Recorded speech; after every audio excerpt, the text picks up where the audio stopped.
What? Okay. Let me zoom in over here on the hab.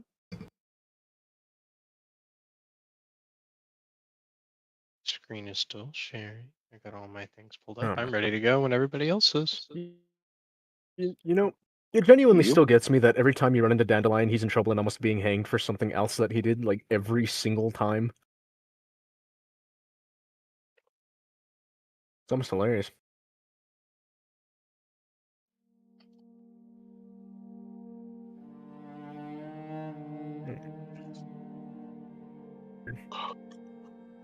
Yeah. Well, yeah, I think I'm ready as well if everyone else is.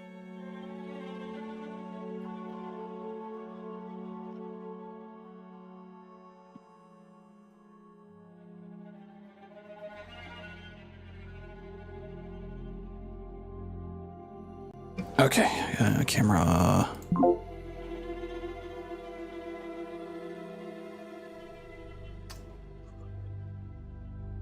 Yes, I know. OBS, you can stop and calm yourself. Just me or is this a little quiet today? It's just this song, I think. Okay, I don't hear anything, sir. Kenku's, I don't think that Kenku's would require here. Kenku to be in here for you guys to tell me if it was quiet or not. Yep. You know? Ah, there we go. See, see, the stream could hear it, but you guys couldn't. That's what cracks me up every time I do that. That is I will say funny. at the top of this, my internet has been mostly fine today. It had one big trip up this morning during football, and I was really irritated. But it came back a couple minutes later, and it was fine. It didn't do it again. It did have one small little hitch in a moment, and then it came right back, and I didn't even shut all the way down. It just like hiccuped.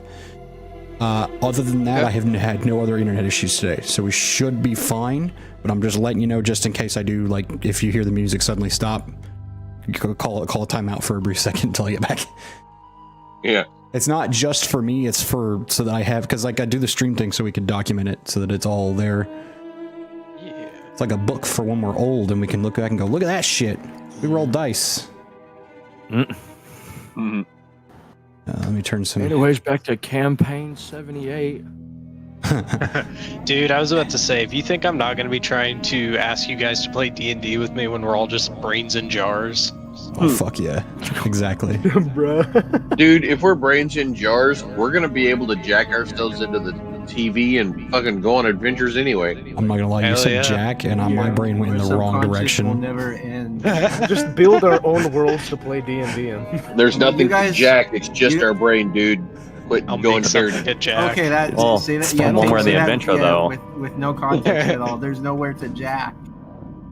When I'm in the Matrix, I will make something to and somewhere to Jack. I'll make 7 things. What did you do? It's At called once. a jack, and it's called a jack in the box, not jack elsewhere. Why stop at 1 when we're in the Matrix? Network, but you are making me laugh because you're reminding me. Besides, we're gonna be in the jars, not boxes. Yeah, In we my are. mind, We all, I it all should comes say, full. I It all peanuts. comes full. Guys, it all comes full circle. We all end up in the jar. Truly. All right, well, we are good to go. Okay. All right. Well, when last we left the party, Good to go. okay. The hab was, well, when last we left, I think we had just settled in for the night. People were settling down for the evening, and Alix had been carried off by the sun elementals because the healing on board was not helping him. And as everybody settled in for the evening, the magician checked a mysterious message coming in from the beacon that had been installed by their friend from another place. And I believe everybody else had said that they were ready to move on to like the evening or the next day. Unless there's anything specific, because we were just going into the end of the day.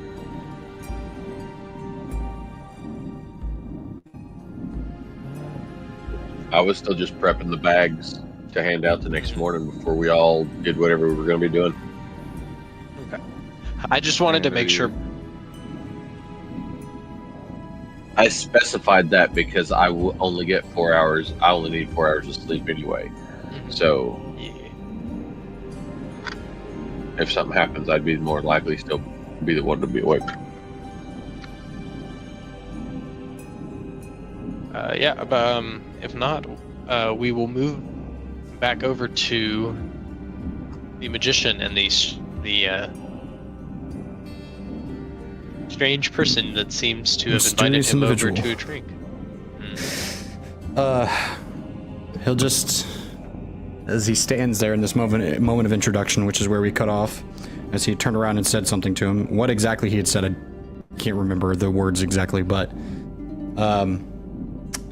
I'll just look at him and he'll look around the room, squint his eyes at him. Interesting. You have curated an interesting collection of items. Are you by chance called the Collector?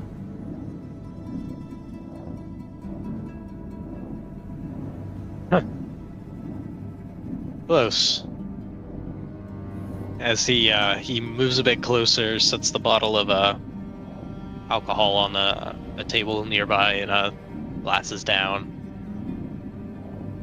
I haven't really used a name in a while, but those that have needed to call me something usually call me the Curator. Damn, I was close. Pour a small amount of alcohol into the 2 glasses. He offers one to you.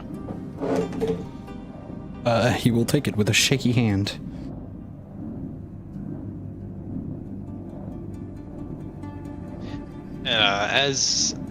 As you take it, he sits down in one of the chairs nearby, and he offers you the chair across from it.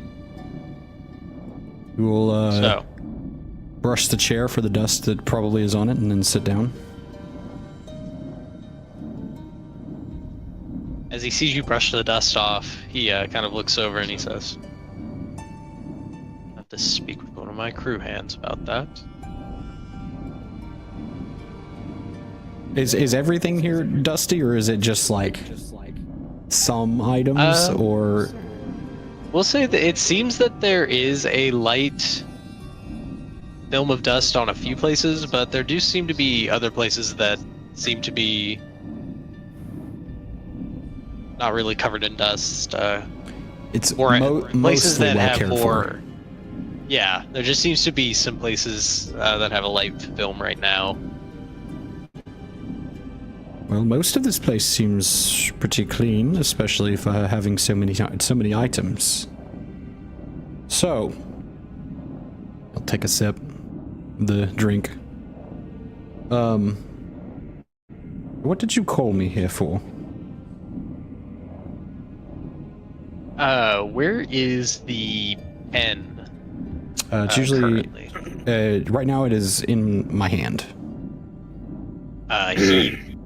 He points at the pen. "I need you to tell me about that, my friend." Ah, this old thing. Well, and he'll kind of do like just a very subtle sort of motion like this, and it's. You can't tell if you blinked or it changed, but it's now the scepter, which is, you know, it's only like a rod. It's not the length of a cane, but it's kind of a short rod with that little ball at the top. Kind of a cheap mall magician's looking little scepter type of thing. But with that sort of purplish glowing round ball at the top. This I found a long time ago.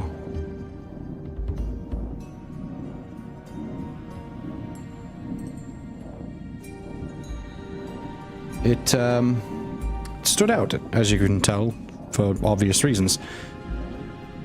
Glowing rock is usually a bad sign, or it's, in this case, unique. I did some tests. As I was aspiring to be a scientist, learning about gravity, and discovered it had properties that some on Uramos would find hard to believe that are arcane. It had energies and abilities that did not make sense. Though some would explain its science to an extent, when advanced enough, is magic. It is the arcane. That is a debate for other conversations. So, yes, I found it. Where did you find it? He says as he takes a small sip from his glass. Okay, I have to remind myself, because I don't, because I know I found the bag on the cart.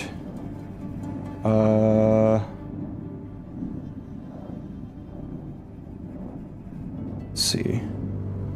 Because he had found the harness, the little globe, before he'd actually found Tilda's.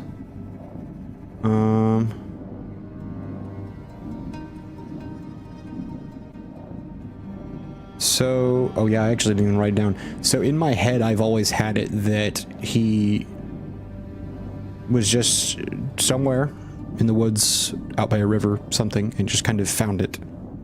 And it was just there. And he picked it up and kept it.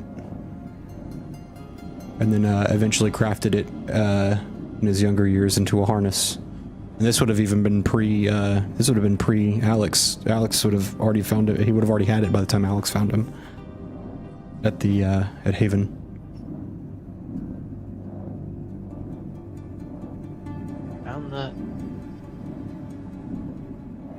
Found that strange rock. Yep, just on a riverbed. On the side. Plucked it up off the ground, and there it was. Describe the riverbed.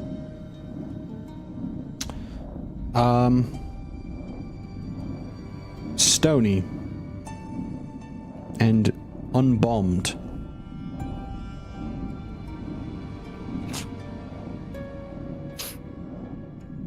He kind of just gives you not an angry look, but a very stoic and stern look, and then begins to look back over at the orb as it rests upon the end of the rod. I only ask because I feel it would be easier to show you.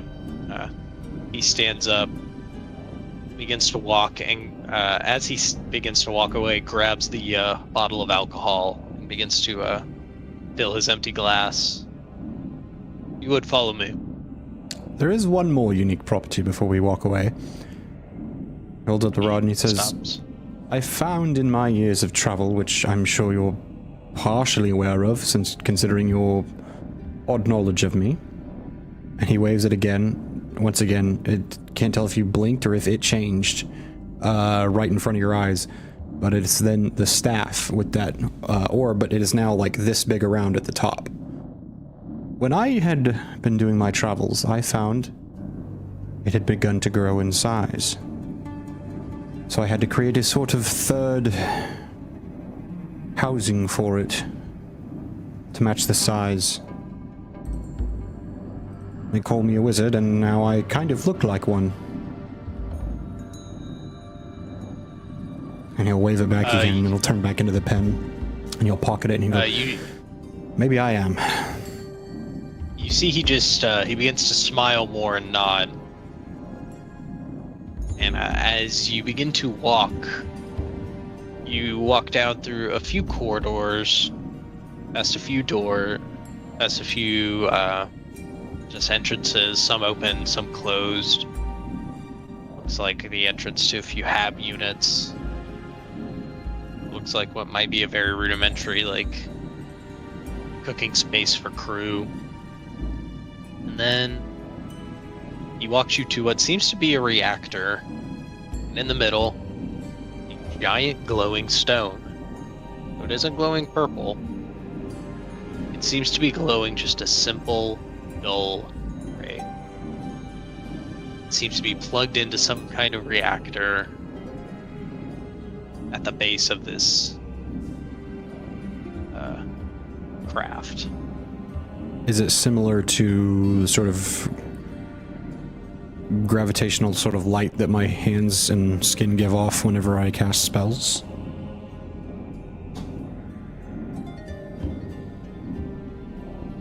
Or is this a sort of different gray? It is almost a different gray. It almost just looks like the dull gray from very, very old film camera.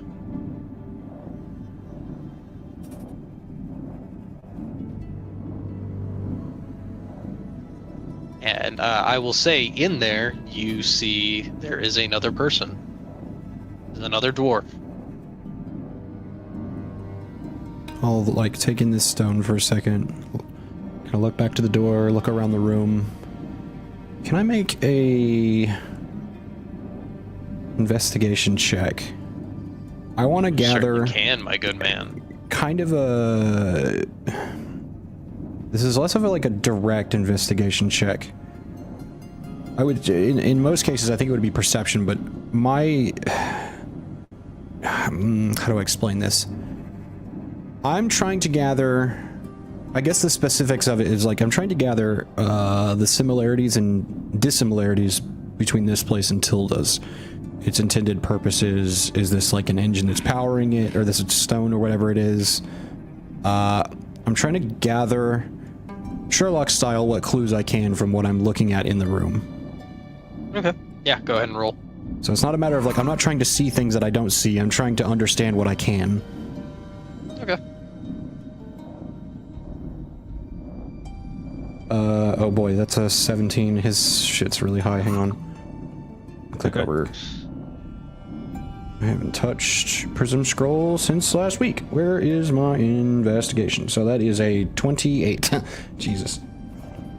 Alright. So, from what the magician is able to see as he walks into this room, it does look familiar. It invokes the same feeling that Tilda's does. It almost feels like if someone took the technology that was used to create Tilda's and just, without knowing about it, built the exact same technology or similar, just coincidentally, like convergently built the exact same like path. So yeah, it looks like someone else had built their way to the same level of technology as Tilda's, or that it was built. It looks very similar, but has this uncanny feel to it. But yes, from what you can gather, it looks like whatever this stone does, it seems to be tied to your stone as well. Not in the same way, but in the same magnitude of power. And judging from its size, it seems to be older, seeming that he has been manipulating this stone and whatever it does for a bit longer.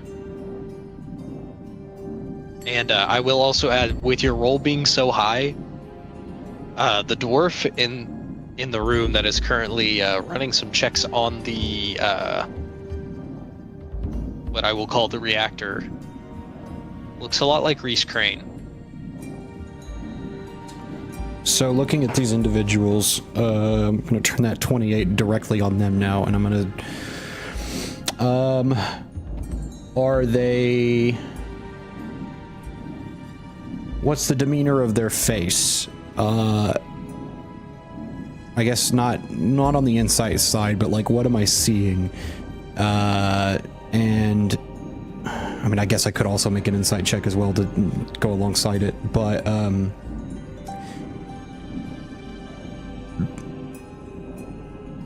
I'm trying to think of like what else I want to ask more specifically, like, again, Sherlock Holmesing these two.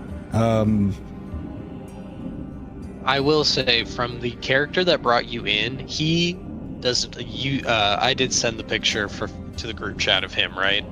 I believe you did, didn't you? Okay. Yes, I swear you did. Yeah, you did. Yeah, Scroll Yes. up. the curator has a picture, and then As for the dwarf that looks like Reese Crane, I would say that with him working on the reactor, he hasn't quite noticed that you two have come in yet because the curator has not announced your presence yet. I would say that you would, for the most part, his back has been to you, but I would say for a split second, like right as you walked in, the individual has turned to you and kind of noticed. I guess last more and that's when important you question. saw his face.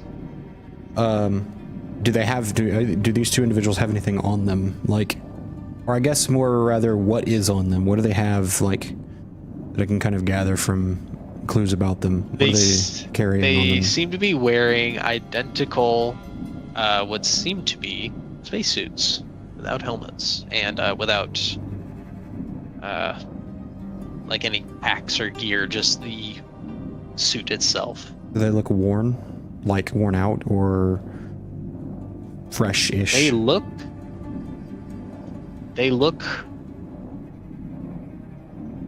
once again very archaic in design, high in technology, and It's almost not worn pristine. out, but well worn. Oh, pristine. Okay. I would say you can tell that they have been used, but they still seem pristine. They're in their baseball glove era. They're well worn, but in a good way.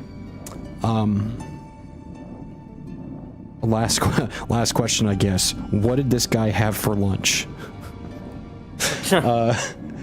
Dungeon World rules, you get to ask 3 questions. What did he have for lunch? That was a Sherlock Holmes Rations. joke. So he's got a little ketchup stain right here that he wouldn't have noticed. So he'll just kind of for a beat take in the room, look around, look at this guy, kind of uncomfortably scan him from his shoes up. Look at the door, look at this other individual, same thing, shoes up.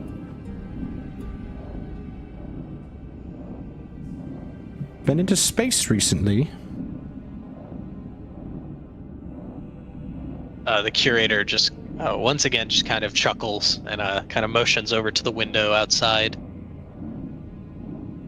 Pretty much at all times. Mine doesn't like as you- space whenever I'm not attached to something.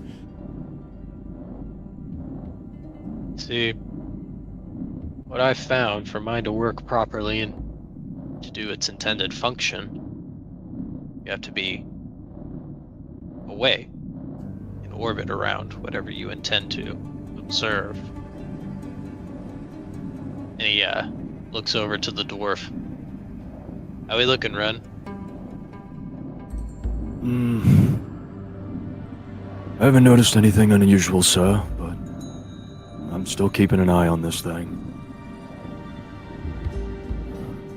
Good. Who's the guest? You steal another person? I did not steal anyone. I offered him a board. You're gonna offer him a job too? No.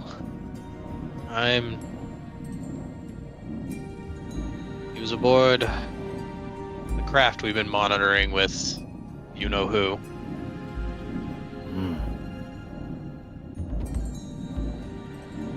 I see. So the magician's gonna be weird. This stone, is it like risen up, or is it just like in the floor, or like how is it like sat in this room?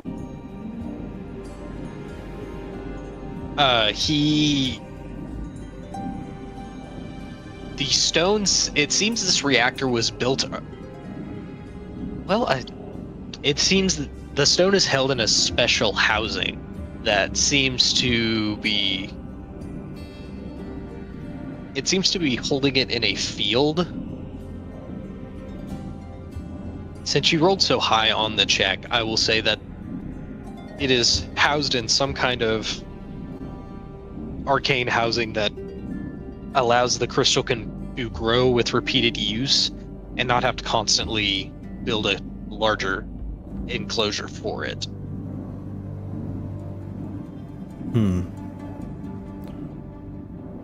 So he'll walk over and like knock it with his knuckle, and then like put his ear to it, and then see if he hears anything, and then like hold the rod out, and then like let the mage hand hold it, and then just like put both hands on it and just like feel it and just look at it for a second. Kind of close one eye, kind of like put his face up to it. As you just, like, as you observing touch it, you see bits of your past, small parts of your childhood, parts of you going around Sunflower City, moments with your father, with your mother. Then it moves to moments with Alix, and the war, and your adventures. Then to yesterday, then to now. Then look back at the curator. very, very blurry picture of the future as you begin to pull away. I'll look back I at the wouldn't touch stone. that too much if I were you. Like kind of look. Like we There's get one more memories. like between the curator and the stone again. Curator indeed. You like a demonstration, my friend. Show me.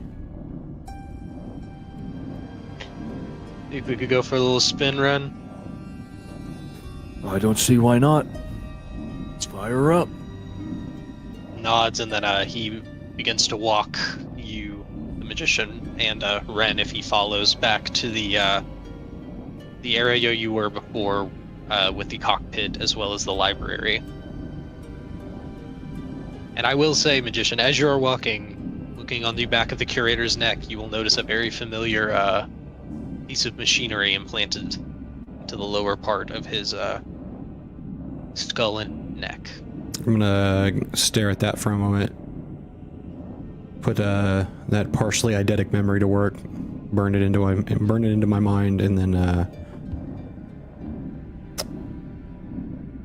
take note of it mentally.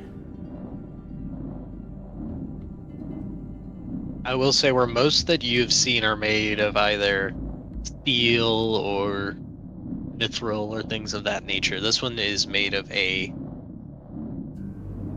goldish, almost like a goldish brass looking metal. But then as you all make your way to the cockpit, he offers the magician just a seat kind of next to everything, or surrounded by windows, looking out at the planet itself, looking over the massive continent of Urmos. You see the smoldering crater where Green Cove was. You see Bunker A,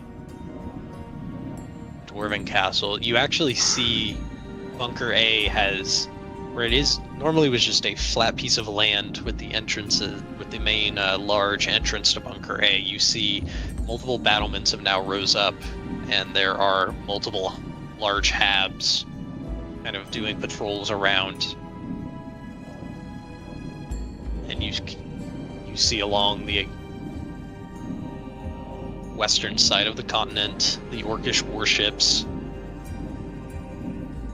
So many warships just sitting in the coast, beginning to prepare to make their way inland and over to Bunker B. And it's about that time that you see the curator sit down at the controls and begin to flip a few dials. He looks over to a secondary position where Ren takes up and begins to also type in. All the disturbances and everything going on, seems we can only go back about 5-10 years. And curator begins to push a few buttons, and then after a moment he kind of signals over to Ren. Whenever you're ready. As the magician sits and is kind of like taking this all in, and he's kind of thinking, kind of in the same way that I'm sitting, kind of looking out at all of this. You notice on that arm, Can I ask the curator to make a, I guess, Arcana check? I don't know. Whatever feels right for you, for what is on his arm. If we're about to time travel, he would know what's on his arm. Oh yeah, then he definitely knows what's on his arm. I was about to say he rolled a 19. Okay, yeah. Plus stuff, yeah, he definitely, yeah, it's, you know exactly what this is. I've already told you previously, but it is essentially, in a single word, as Valdonis has put it when writing it himself, a codex for that. It does other things as well, but both Trelor and the Magician are both in the early stages of deciphering this, where Valdonis might be in a much freakier place.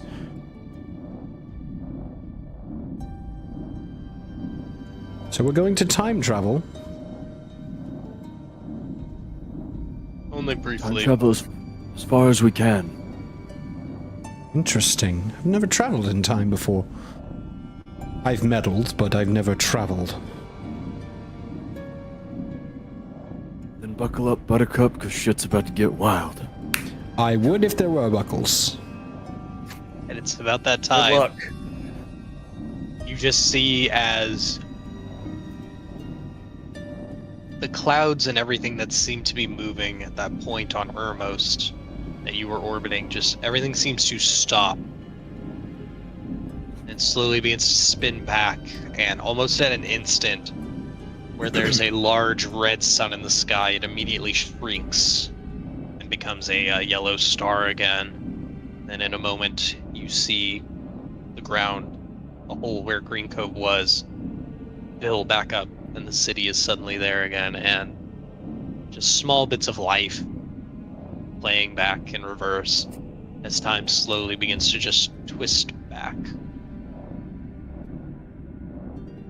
And you can even see there for a brief moment the Voyage of Orvis 2 playing in reverse, going from its position now all the way back to Bunker A. And then after a moment it just stops.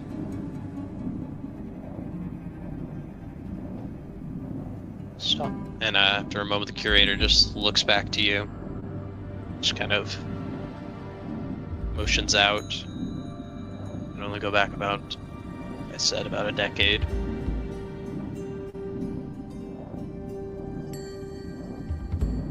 As you can see, the sun has returned to its normal color. He points to Green Cove. That city is still there.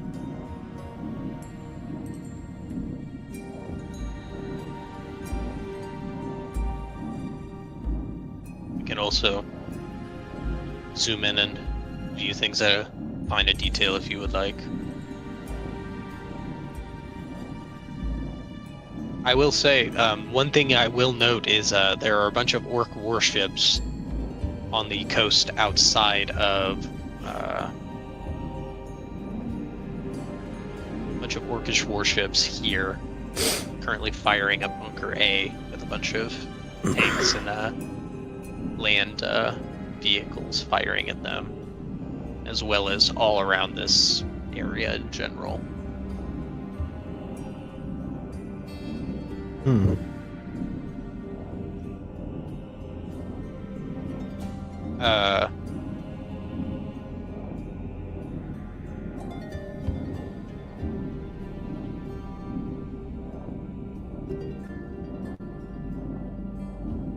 Yeah, I will say, like, not even having to roll, the curator, after just kind of explaining, he begins to kind of just focus on the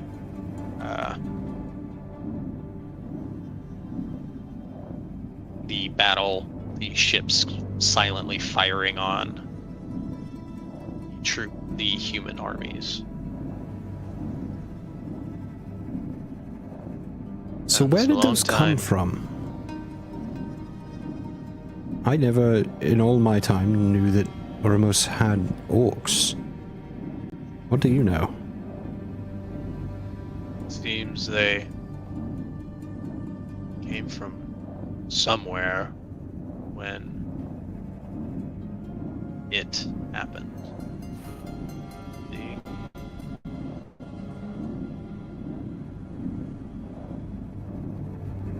Your friend that disappeared when the bombs fell. He was moved somewhere. I believe they were also moved here from somewhere else.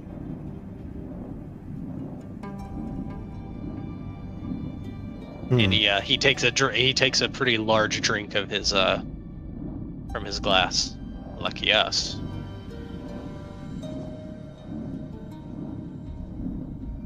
So the orcs are just an experiment in anthropology.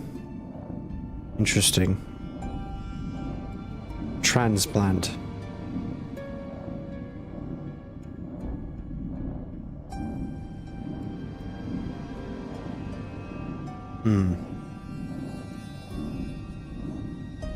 Seemed to have touched down here. If not immediately after bombs fell. And they began to expand. And what we're seeing here is the end of the war that stopped their expansion.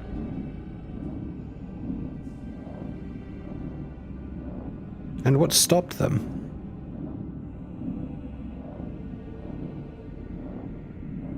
Major advance from the recently combined armies from Bunker A and B, as well as bombing runs from the recently many kind of stops for a moment, looks over to Sunflower City. The Elven Air Brigades had finally begun bombing with their large ships after they had finished their growing cycles of 20 or so years. Enough to hold them back and show them that advancing by land was unwise. And then a blockade was formed across the river, and an agreement was struck with Green Cove to trade with the orcs and keep them where they were.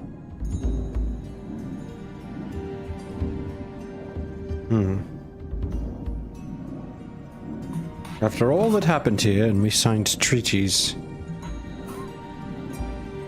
Interesting.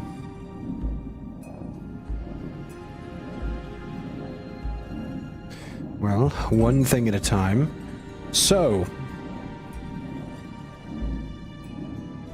why am I here?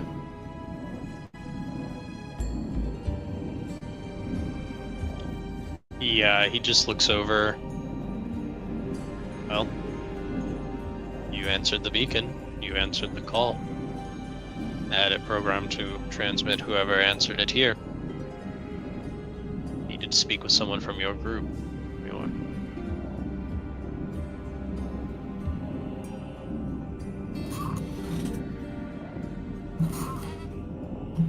It's a good thing that you picked up the call. I don't think that other guy would have. I don't think I really would have wanted to talk to him, so.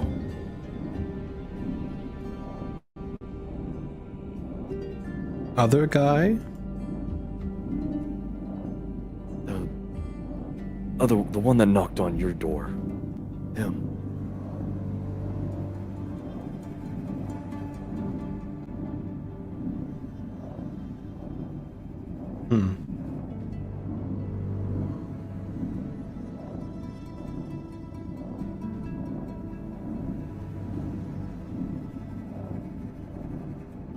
Yes, I do agree that it is good that it was you that answered the call. I've been wanting to reach out to you for a while, but never felt appropriate, and I felt too scared until it was too late. You know, he presses a button at the control, and you see as the world begins to spin and time begins to pass and return to the present day as he gets up from the controls and walks over to you, the magician.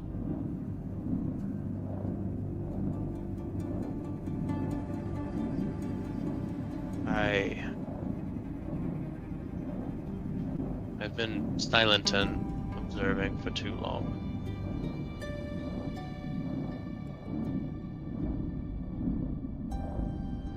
I'm guessing you've been observing exactly what forms, shapes, and functions and records the fourth dimension can offer. The fourth dimension being time. Which, I don't have to tell you that, you'd know that. Indeed it has. I want to ask you, what is it that you know of time? He holds up his arm and like the glowing sort of script that kind of wraps around his arm. No specific pattern, there's no, it kind of like it starts, there's one line will start here and then it'll branch off this way and another one will branch this way and just, it's all interconnected. Not resembling a spider web, just, it almost seems random and messy, but it makes sense when you look at it. Mostly this, and he kind of turns his arm over and you look at the top of his forearm and there's like little pieces where it's not connected and it's like incomplete, and there's small hexagonal shapes drawn into this sort of glowing tattoo that don't have anything filled in or aren't connected yet. And it says, mostly just this. I haven't quite figured it out yet. A friend of mine recommended looking into it. As you can see, there's parts of this can be quite powerful.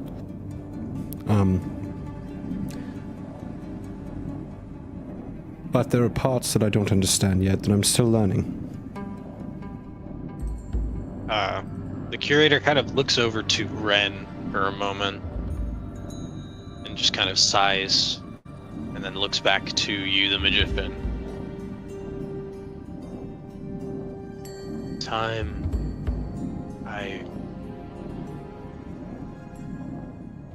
This world that we live on is very strange. It has seen cycles of entire timelines that we can not even comprehend. Buried on top of each other, millennia after millennia.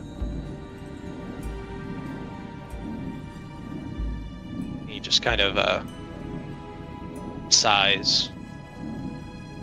It's what they found when they began digging. My people.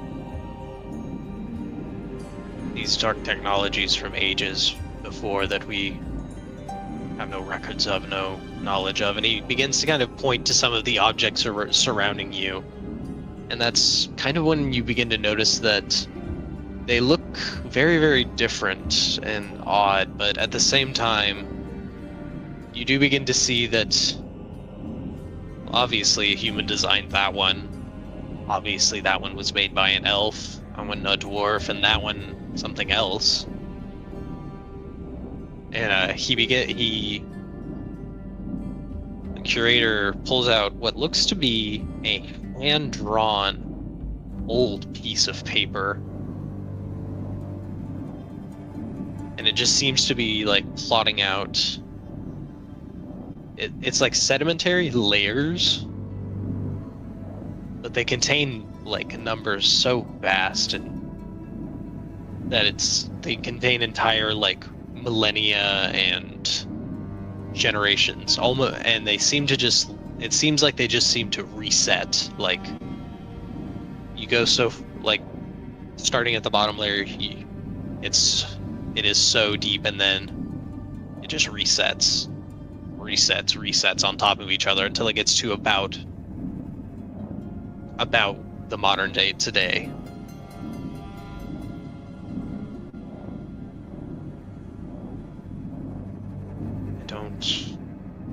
I've been tracking this for as long as I have. I am from here, and he points to a lair. I'd say there are probably about 12 layers, and he points at about the 6th layer.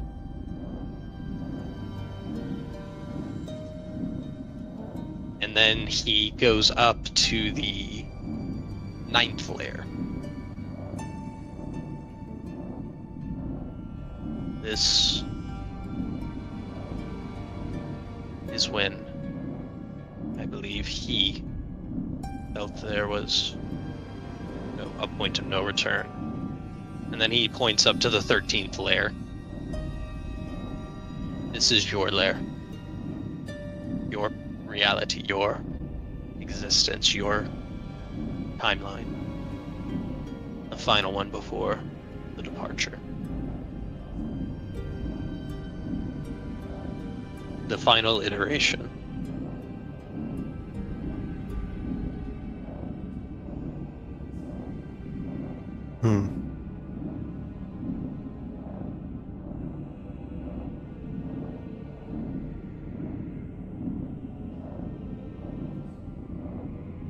So what are these resetting layers? What is causing this? Is it obvious or is it unique?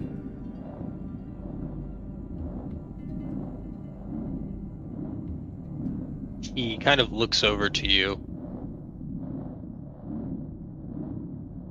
What would your people's view on God's religion? Things of that nature. As far as I've always known, there's none of those. We simply swear on nature and try to preserve. At least we used to. I don't know what they do now. I'm no longer... Well, you know. I'm a bit different. You see the curator kind of stick his finger up. I told you. There was a God.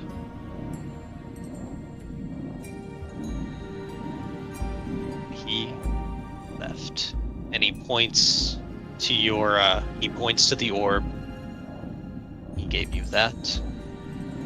And he, and he most likely gave you that door. Because he showed me how to make this. And he kind of motions around the machine. Interesting.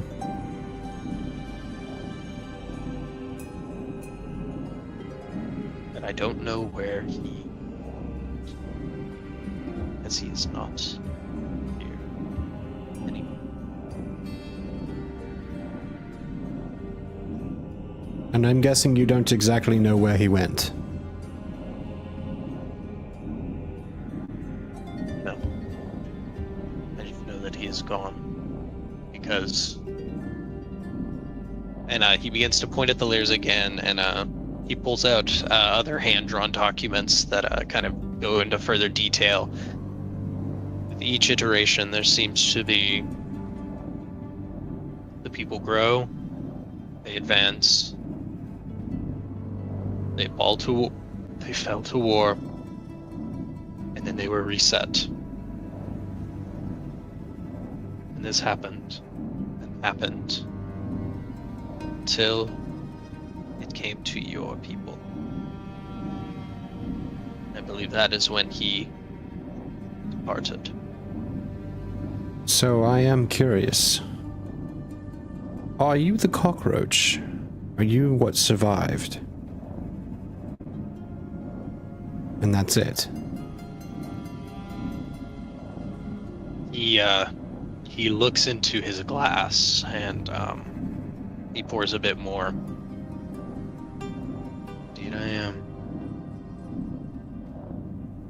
And he takes a drink and he looks over to, as the modern day kind of comes into view, he looks over to the smoldering dwarven castle that has risen up on the eastern side of the continent. And he just, an almost sour look begins to kind of form along his face. They're not dwarves. My people were builders. The machines we made, we didn't sell our souls, we didn't give away our passion. made them to help. And he just he just looks back. Yes. I'm the only one that survived. Because of this. And he kind of holds his hand up and motions, but as he moves his hand around motioning to the craft, his hand just kind of curls up into a fist. He just moves back over and sets his glass down on the table.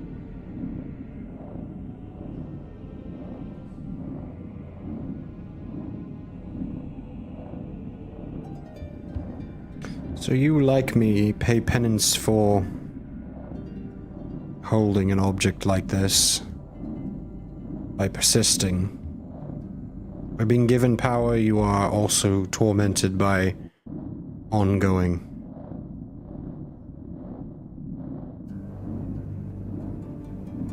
Indeed. And for too long, I have done nothing. I have watched this world fall to war, be obliterated, remade. My friend, you are learning what I learned when I was cast out. There are things, disturbances, auras, powers. None of those details matter. Only that someone with knowledge of them decides to act. Deciding to act is precisely the right thing to do. And that is what I have been doing.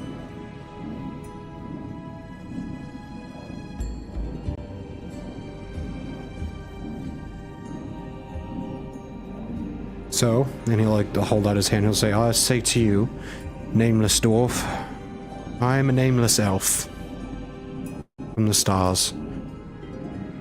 I would gladly accept your help.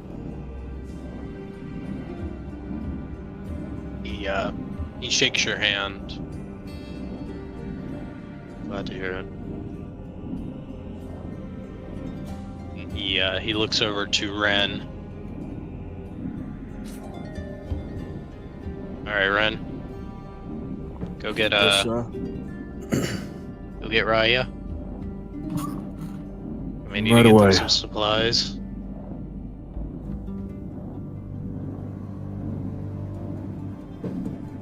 Just a As couple for minutes, now- I'll see if I can find her. Good man. And he looks back to you, the magician. I will give you I will make sure that you are able to contact us whenever you need. I really just wanted to initiate interaction and cease the,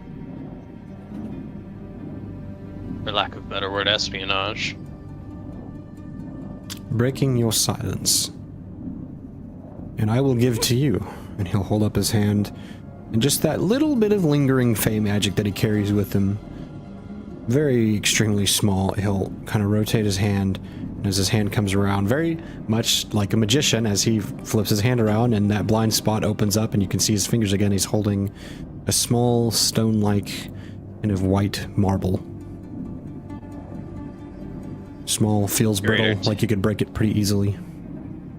The curator takes the stone in his hand and kind of begins to give it begins to look it over. Normally I say, smash that, and I'll get a phone call. But to you, I'll say, just smash it and I will arrive. I'll save you the theater. He nods and, here. Just find somewhere to, I believe that, this should plug into somewhere on your Patriots machine. Tell me about that, by the way. What do you know of it? I have two compatriots with similar plugins. They were designed by my people. Before I fled and my timeline was destroyed, I gathered the materials and schematics to continue to design them, and I have sent them out to individuals in times of need, or place them in the world to find their own masters. Give me an insight check, or I guess perception too, whichever you feel. I'll do perception. I'm not very good at insight. I'm not a very insightful guy. Fucking goddamn it! In the tray. Oh wait, hang on. I did say perception, even though I rolled a 19, so I will say, what is that? That's a 26. He is definitely, as he is saying, like, I send them to people in times of need. He looks out to where you're orbiting Urmos and looks over to the Hab. Just kind of... He isn't really saying much, but his mind almost immediately begins to trail off as soon as you mention the implants. He definitely seems to be withholding something, and not in a aggressive or way, but just very unsure, and he very much does not want to bring up something, though he does seem to be thinking on it. Whatever that secret is that's hidden behind your eyes, your defensive behavior, you don't have to worry about it, but I would tell the other two that have a similar... I don't even know what word I would describe it with. Situation.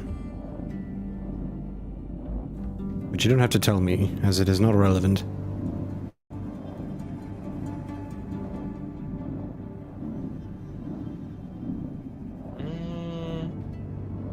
Will you give me a persuasion roll? Indeed.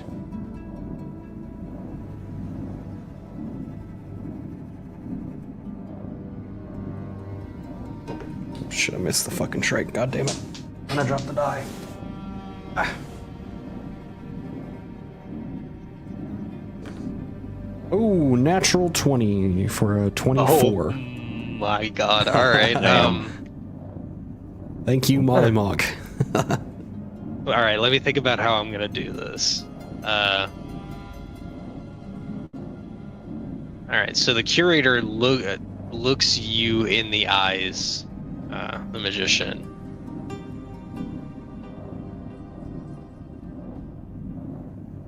And after a moment, he just kind of says, "Been watching him for so long, I don't..."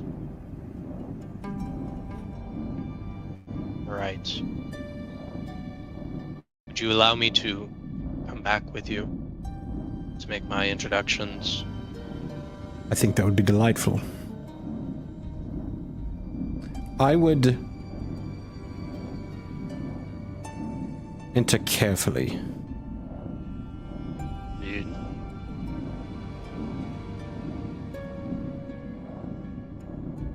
I don't want to scare anyone, especially him. Damn. As a matter of Just kind of- fact, he'll poke you on the shoulder and cast, as he only has access to one, he'll cast greater invisibility, because he doesn't have regular invisibility. Only the best. My regular visibility is greater. Yeah, he looks down and seeing that he's invisible. My, well, All right then. So, how do we go there? I could take us, or I don't know. We need to go to the transport bridge. Should be where Ren and Raya getting any supplies that we might have for you ready. Well, And, simple enough, and he'll pull out the pen and activate the detect magic for a couple of seconds. Just kind of try and see if we can figure out which direction, if it is a magical thing. Trying to figure out the direction of it and head that way. I would say, honestly, on this device, I feel, or on this craft, with it being just everything's kind of innately magical. It's just I don't blinding. know if it would. It's just flashbang. Fuck. And I feel after a moment, the curator would pick up, him being invisible, he would pick up something to for you to be able to identify him, like swinging it around. He'd just say, "Follow me," and he'd begin to walk you down the halls to the area where you would see Ren, as well as an elven woman who also looks like Crane, beginning to get a small box with what looks like some various preserved fruits and meats, as well as just some various supplies, like tech supplies, raw materials. This crane-like individual, the new one, boots to the top of her head. What am I getting? What book did she read last night? What'd she have for breakfast? What's her favorite food? What's her, I don't know, what's she thinking about? Stop it, you're overwhelming him. To describe at least what I can describe, you see what seems to be an elven woman that has the features, skin color, eye color, hair color of Reese Crane. Other than that, it is an elven woman. It seems to be just an elven woman with a Reese Crane preset put over her. So is this like genetically modified, or someone who is somehow possibly related? I would say, with everything you know, like about Seraphim, Reese Crane, his genetics, looking at Ren and Rhea, they seem to be clones of Reese Crane, made not with human DNA, but with elf and dwarf DNA.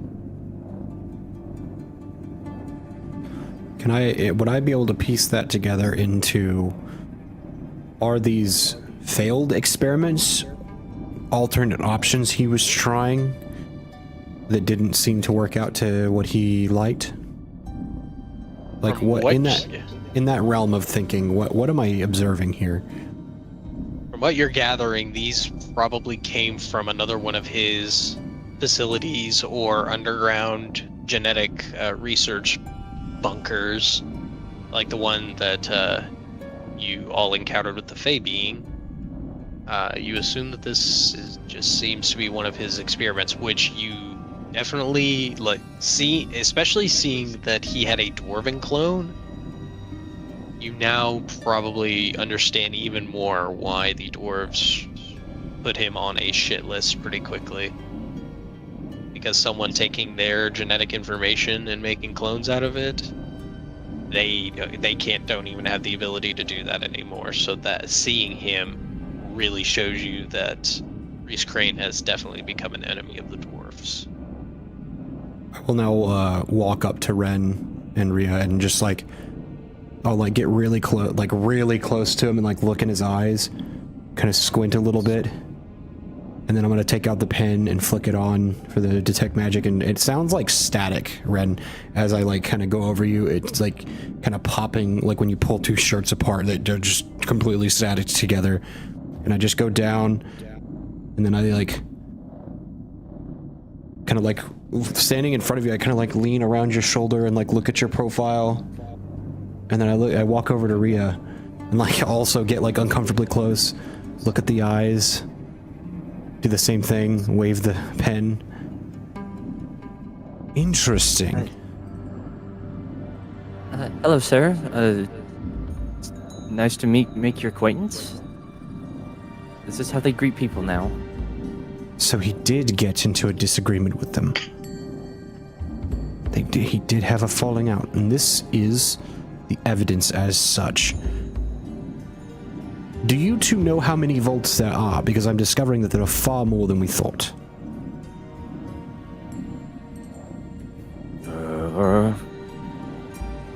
Assuming you know exactly who we are, I'll work off that. At least one. We don't really have information on any of the other vaults, other than base HQ. Did you two come from the same vault? Yes, actually. We stepped out, walked a little bit away, and here we are. He's gonna like turn and like walk away for a second, have like a little bit of like a David Tennant brain blast, and he's gonna, whoa, that's so many. Now I see.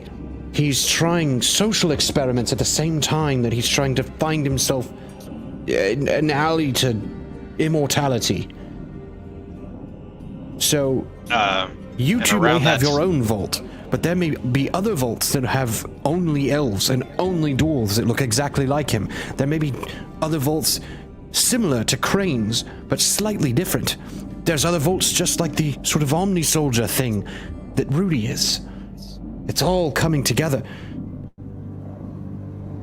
I'll tell you one thing, the curator says as he begins to kind of walk up. They are the only vaults where anything that isn't human has come from. At least not started as a human. So he only did one. He was only able to make one. Or they caught him. Was this his last? The most recent? I believe so. He felt that with the end of the world, he would be able to slide it past anyone noticing.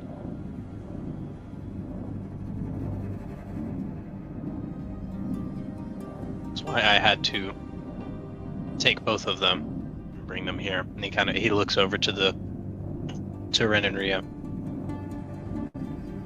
I knew if they were out in the surface for even a moment,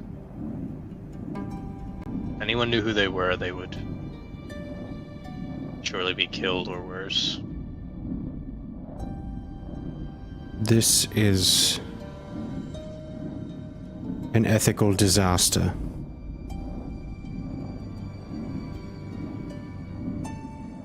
It's something, I'll give it that.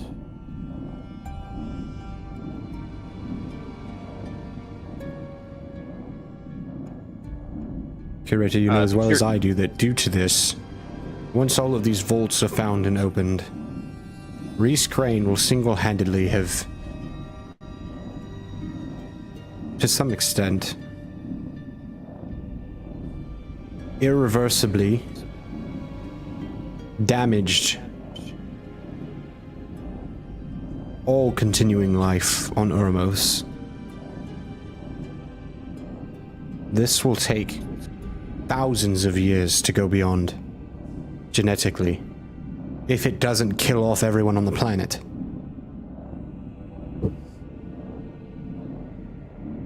Don't worry.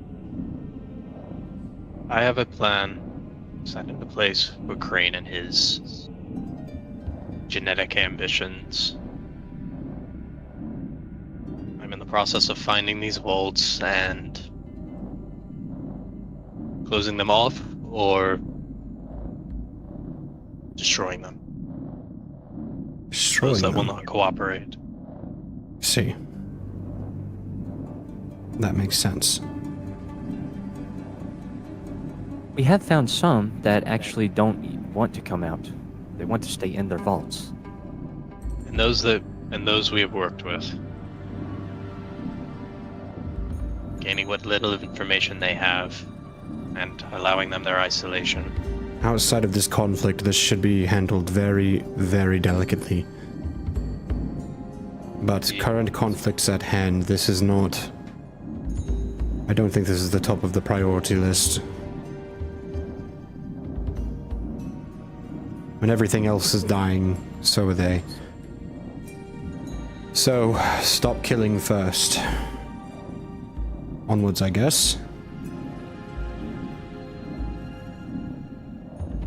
I'll just have to write down my questions for later. The curator just looks over to Ren and Rhea, and he just says, I'm going to go down and speak with the remainder of the crew on the Hab. Are you sure, sir?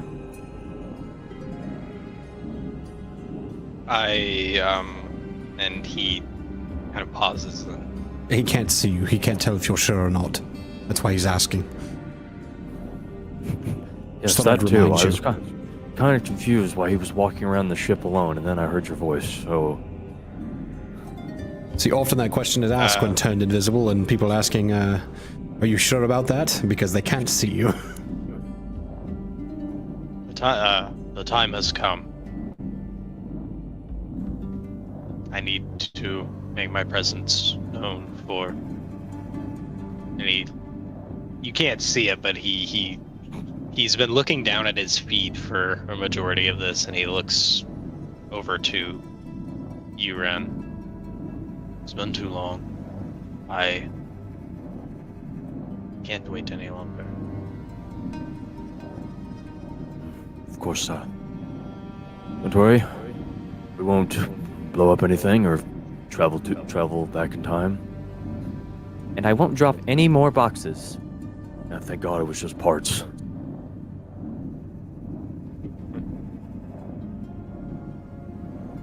Better than the preserves.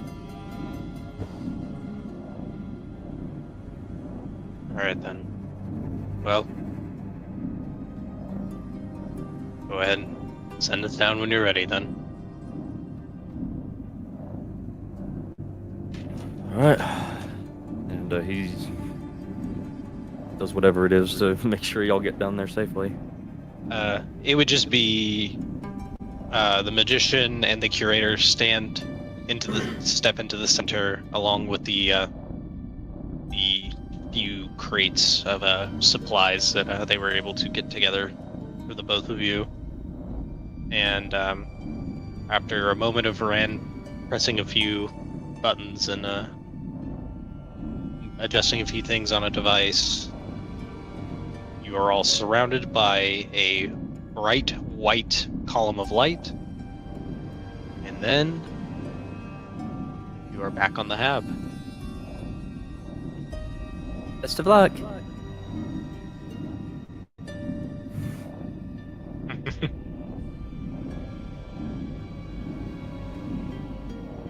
All right.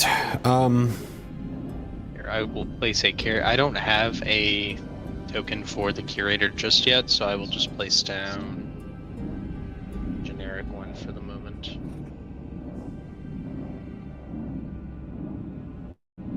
So now, my coat and my vambrace. And he's gonna turn and like walk towards Tilda's, and surrounded like seems like standing by the chair. And she'll go, did you have an educational trip? And he's like, yes. See his coat. And I will. And he'll grab his coat in the vambrace and clip it on. Come on, I have something to show you and everyone else. I will say around that time. Oh yeah, no, the curator is invisible still. So yeah, he's So standing here, I know. do I sense? I forget. Is Maxon still in here? If so, I would like feel his presence. Okay. Yeah, he would still be in. He was reading in the library. Okay, I wasn't sure if he was still here or not. Knowing that, I'll make myself appear in there. Of course, I'm not in there yet. I'm going to turn and stand at the door. Like, just 1 second. During that, Maxon, you see the magician appear before you. Maxon, I have something to show everyone. If you would, hold his hand out to you. Come with me. I want to say, as you appear in front of Maxon, you notice that he has a large stack of books that he's been reading sitting on the table next to him, and right now he's standing up and has been experimenting with whatever bit of magic he has inside of him. He's been figuring out what he could make the most of with it. Right now he's just got a ball of what looks to be like blood, but it's been solidified into like this ball that he's been morphing around and changing into different shapes and stuff. Interesting curriculum you've taken up there. Trying to make the most of what I have. Never took the time to learn how to use magic, but apparently somebody told me I should. Well, in Tilda's, all is easier. But for now, there are other magics to discover. Such as? Take my hand, and I will show you all.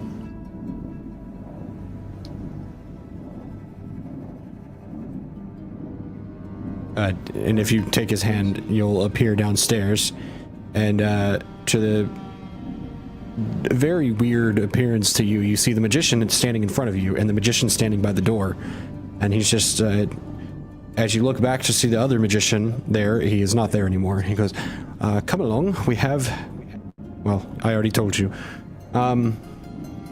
we should gather everyone up. Oh, right, hello, everyone, mess hall, probably. Yes, that's a good idea. I have an interesting discovery to show you all. He'll leave the details there, and he'll make his way downstairs with the others. Is it super important we're installing these damn pods? He doesn't answer. Alright, cool, let's go. He just walks out, he doesn't answer. Alright, come on, Rudy. It's fine. Better than getting yelled at about a fucking light. Maybe if you hold it still, I wouldn't yell at you. I forgot that's what they were doing. Oh my god. Fuck, that's hilarious. I forgot Did you Rudy say was the getting mess yelled hall? at because he can't hold it still. Perfect Yes. timing. That's hilarious. Yeah, I will also Fucking have mint. I hammer. wouldn't have to yell at you if you weren't so goddamn stupid. I will have Doc Green continue to stay in the infirmary to work on the pods and everything. Alright, has... It's Serena and... Exit.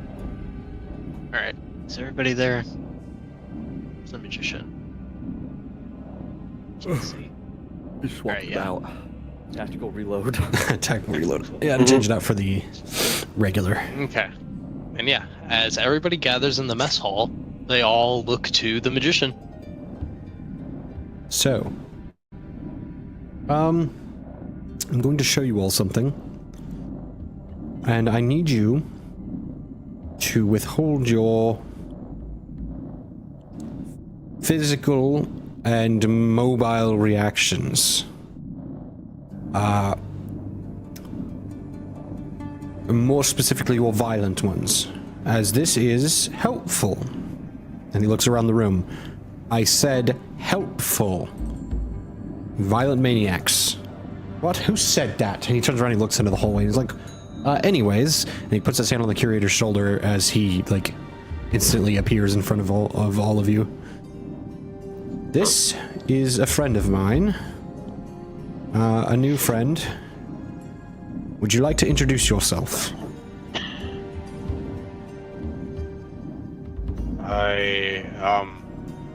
Well, I don't have much of a name nowadays, but I mainly go by the curator. Oh, jeez, another one. Is this a trend? Apparently. Oh. They just keep popping up everywhere, don't they?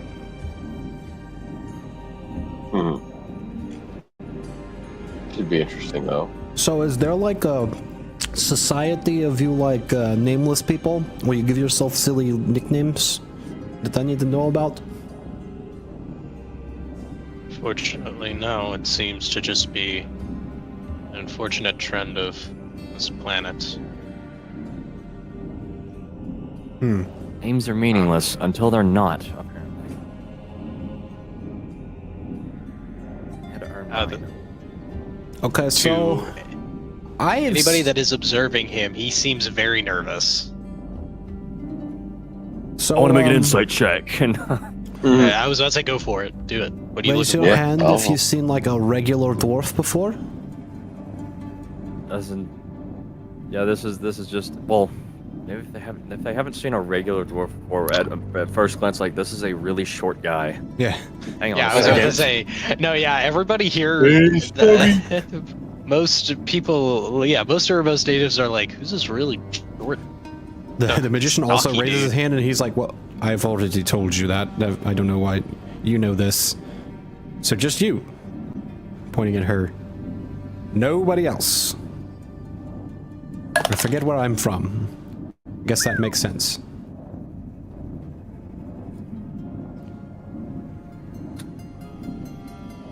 I rolled a 25. This guy is too nervous. I want to see if I can glean something. Just like if he, what is he about to do? He's not about to like throw a bomb at us, is he? Okay, so you're looking for like violent intent? Yeah. What's up with this guy? What is Yeah, his violent current intent mostly. Okay, so who's making this insight check? Mercenary Crane? That's Rudy. I can make mercenary crane. Hang on. Okay, so it's Rudy. Okay, so Rudy was the first one. Let me see. I don't have. It's gonna be a 4, I'm calling it. What's his insight? Probably. He usually Total 4. Everything Rudy's good at, he is not insight. That's intelligence. 8. Or is that wisdom? It's wisdom. That's wisdom. Cool. So that's a -1. Oh. Oh, I rolled an 8. -1, 7. Mercenary Crane doesn't even realize that this guy's nervous. He's like dwarf. He's not made of metal. That's Rudy, you see that the curator, this guy seems to genuinely be struggling to speak in front of this group. And not only that, his eyes seem to be darting around a lot. And they kind of seem to be focusing on one person in particular. You see that every once in a while he kind of looks over at Hammer, who seems to just be watching him very intently and just eyeing him, not saying anything. I'm gonna... My hand that's on his shoulder, I'm going to take it off of his shoulder and, like, behind the curator's back. I'm gonna move the mage hand and nudge Hammer's shoulder. I'm gonna poke it. Hammer just kind of turns and looks behind him to see what has kind of moved him, and then he just kind of approaches.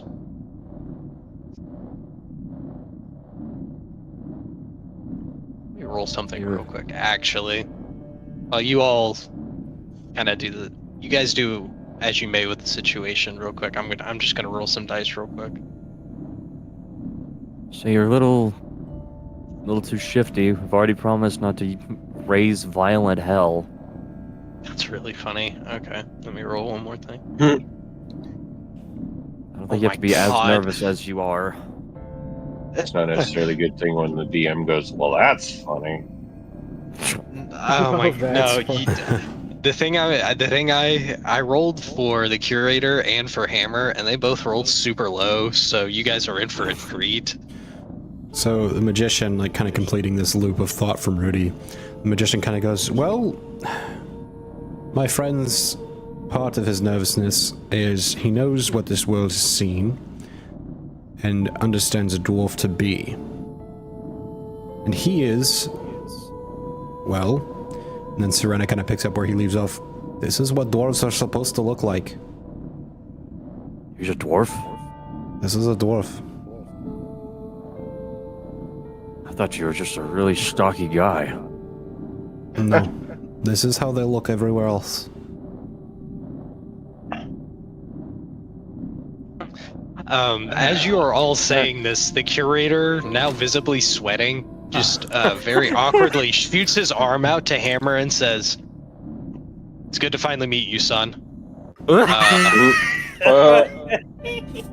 And Hammer looks to him and to everybody else and back to him and just goes, "The hell are you talking about?" Fucking what? The magician double hand face. Yeah, palm. what? Can I see if he got depressed when he asked him that? Do what? Serena just crosses her arm. Did he get depressed when Hammer said, "What the hell are you talking about?" He's too nervous to even really realize what Hammer said. He's still like shaking with his hand out, visibly sweating. Okay. And Hammer looks genuinely oblivious. He rolled a 3 on his perception check to catch on what was going on in the room. So, and I rolled for the curator to subtly try to address the elephant in the room, and he didn't. So, So to everyone else, since he's standing behind the curator, I mean, I guess Hammer would see this too. The magician has double-handed face palmed and is holding in red-faced laughter. As Serena is also like somewhat stifling a bit of it because she crosses her arms and she just kind of smirks and just kind of does this and just kind of looks at them both. Huh.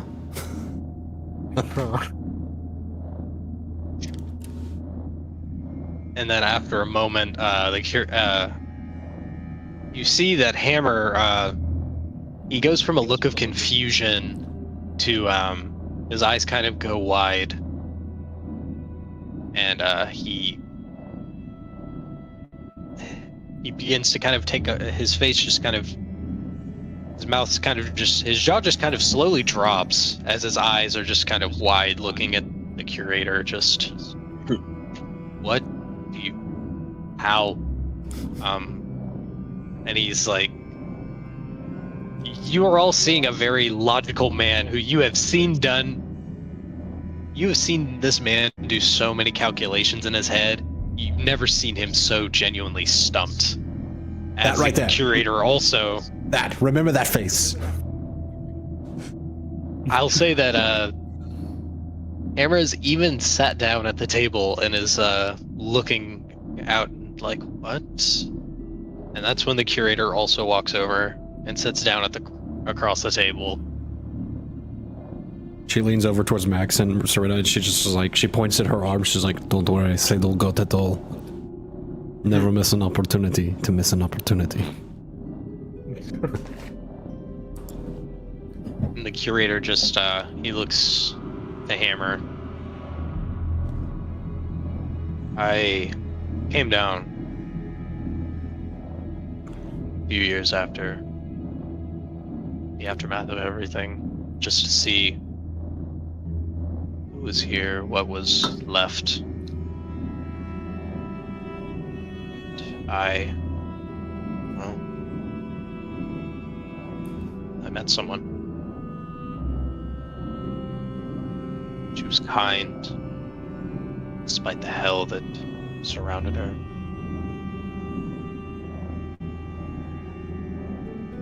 And he just kind of he just kind of looks up and away.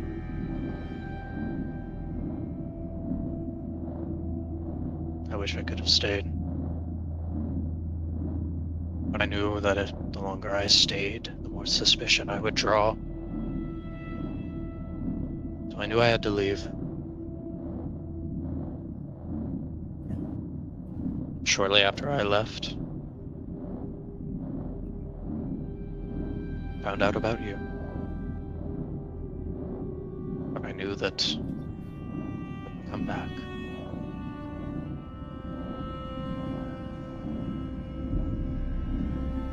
Hammer isn't saying anything. He's just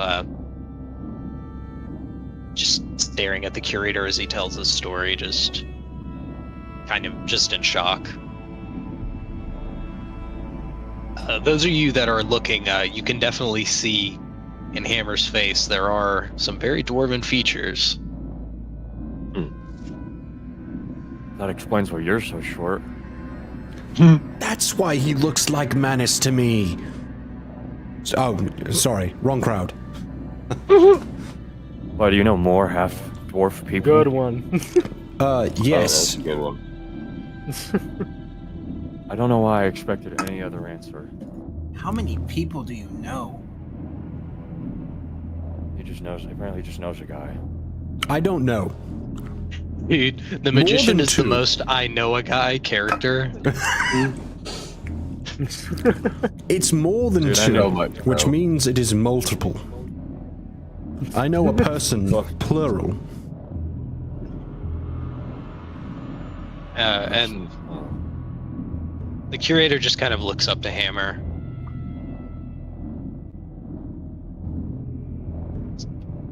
Son. And he kind of stops himself. Mason. I'd like to speak with you alone for a moment, or a while, if I could. Serena will Hammer just kind of deliberately stands up and he's like, we'll go to the reactor room. And he just kind of nods to you all, not really saying anything, like just kind of quickly moves out and into the reactor room, the curator following.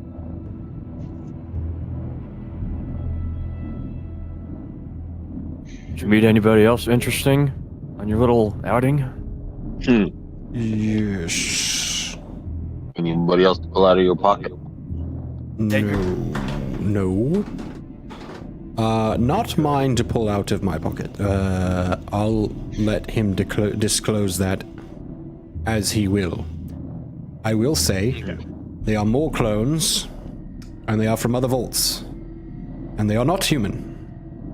That much I will say. The rest I will let them divulge, because that's about all that I know. God damn it. They seemed quite friendly, though. Yeah, that's the shock. That's the bigger shocker. Oh yeah, I was kind of thinking that too. I was like, man, nice clones from a Reese Crane facility. Alright, but yeah, so I'm going to leave the rest of the night to you all. Just let me know what you all are going to go off and do, and then we will transition into the next day. I'm going to run to the restroom, but I will still be able to hear you guys. There's whoever wants to start it, just kind of go around and list off what you would be doing going into the night. I'll go last since I've been yapping. Well, so I'll get myself out of the way then. Well, since that bombshell dropped, I am going to grab an MRE and I am going to go back to the infirmary and get those pods installed. Still got one more that we need to get into place. So that's just gonna really take up my whole damn night. I guess I'll grab an MRE too. Just have to help with the goddamn things. Well, you got anything better to do? Anything literally at all? You know what? You get to eat after we're done. How about that, huh? Hey, you try anything? I'm twisting your fucking ankle. Now come on. And they fucking just grabs something and then leave or start to head out. Oh my god. Alright.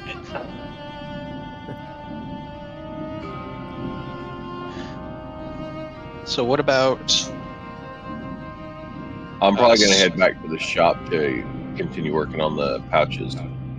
Okay. Because I doubt I have them done yet. Because I have to make each one match. Okay. And so... Maxon and Stone, what are you two going to do for the night? Stone is probably going to go back to reading as he usually does. Maybe inspect his sword. Okay.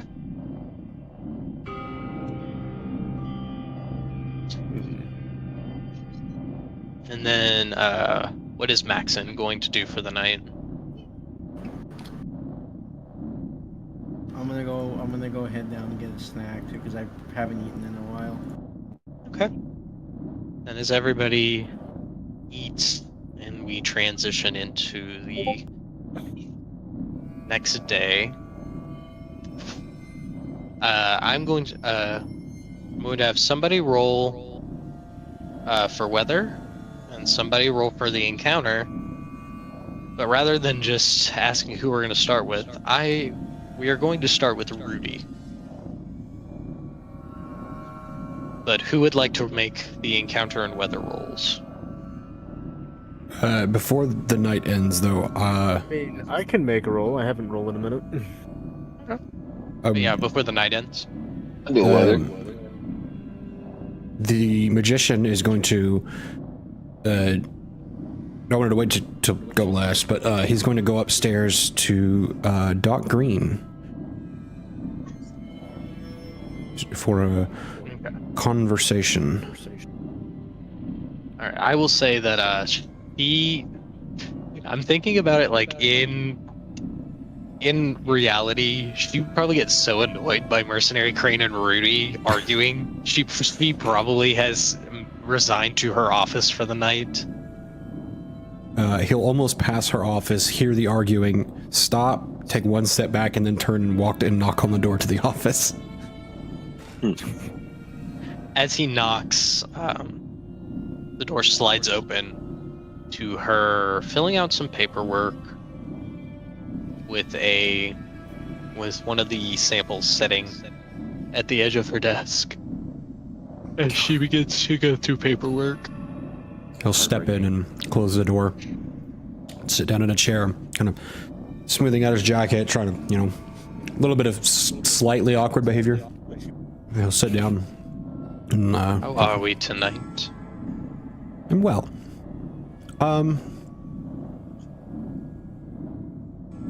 So, not to assume, but that one that is important to you.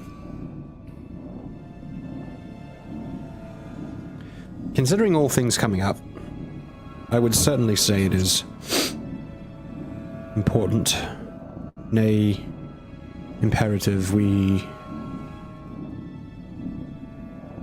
attempt to get him back soon.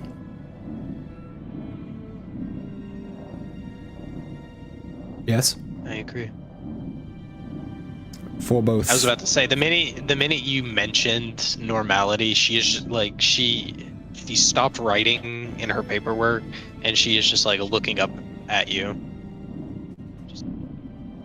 Can I can I investigate this woman's face? I don't know. I will say you can investigate it, but it will be at disadvantage because she is wearing a breathing apparatus, so half of her face is covered. I forget. Hang on. What's my passive? I might just like let that be because I don't think he's gonna like actually look into it. Because he kind of already has an idea if it's gonna be of it. passive, don't the worry passive about is it. 21. Oh, okay. What are you looking for then? I'm just like, I'm just for himself trying to confirm her level of emotional connection to this particular one. More passively and less like, what's in your brain? It's more just like, borderline context, details, but You're kind of gathering everything that you've seen that you can infer from just like your experience and everything. You're seeing Dot Green. She like an involuntary facial tick, little like behavioral psychology in the hands, withdrawing from the current activity. Did she lean back in her chair? Or lean forward? She seems to be leaning forward as she's looking at you, but after a moment, she does seem to relent and kind of lean back, almost looking up at the ceiling of the hab.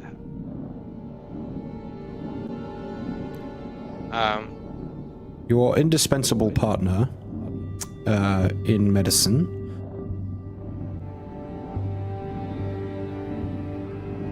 I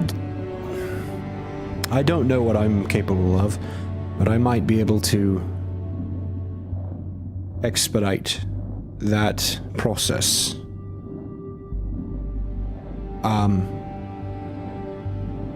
By a lot.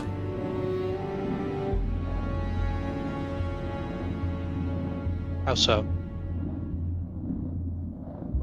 I don't know if you'd believe me if I told you. He looks over to the vial with the tumor sitting, floating. Inside of Tilda's, I have certain abilities. I am, like that comic book, attached to a greater power inside.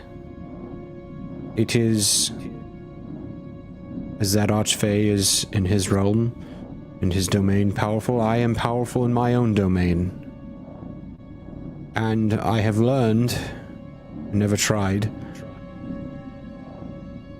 that Archfey are capable of shrinking and stretching time. Now, this is not a mathematical sort of ability like what I'm used to with most of my, I'll say magic, I guess, or studies, but an arcane one linked directly to magic. But I am willing to risk, or if it even is a risk, stretching time to live out a few weeks inside of Tilda's to bring this normality forth.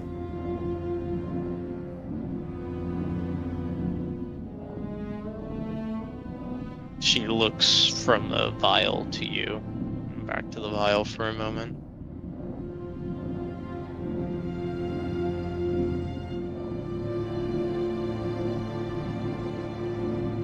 Please, I've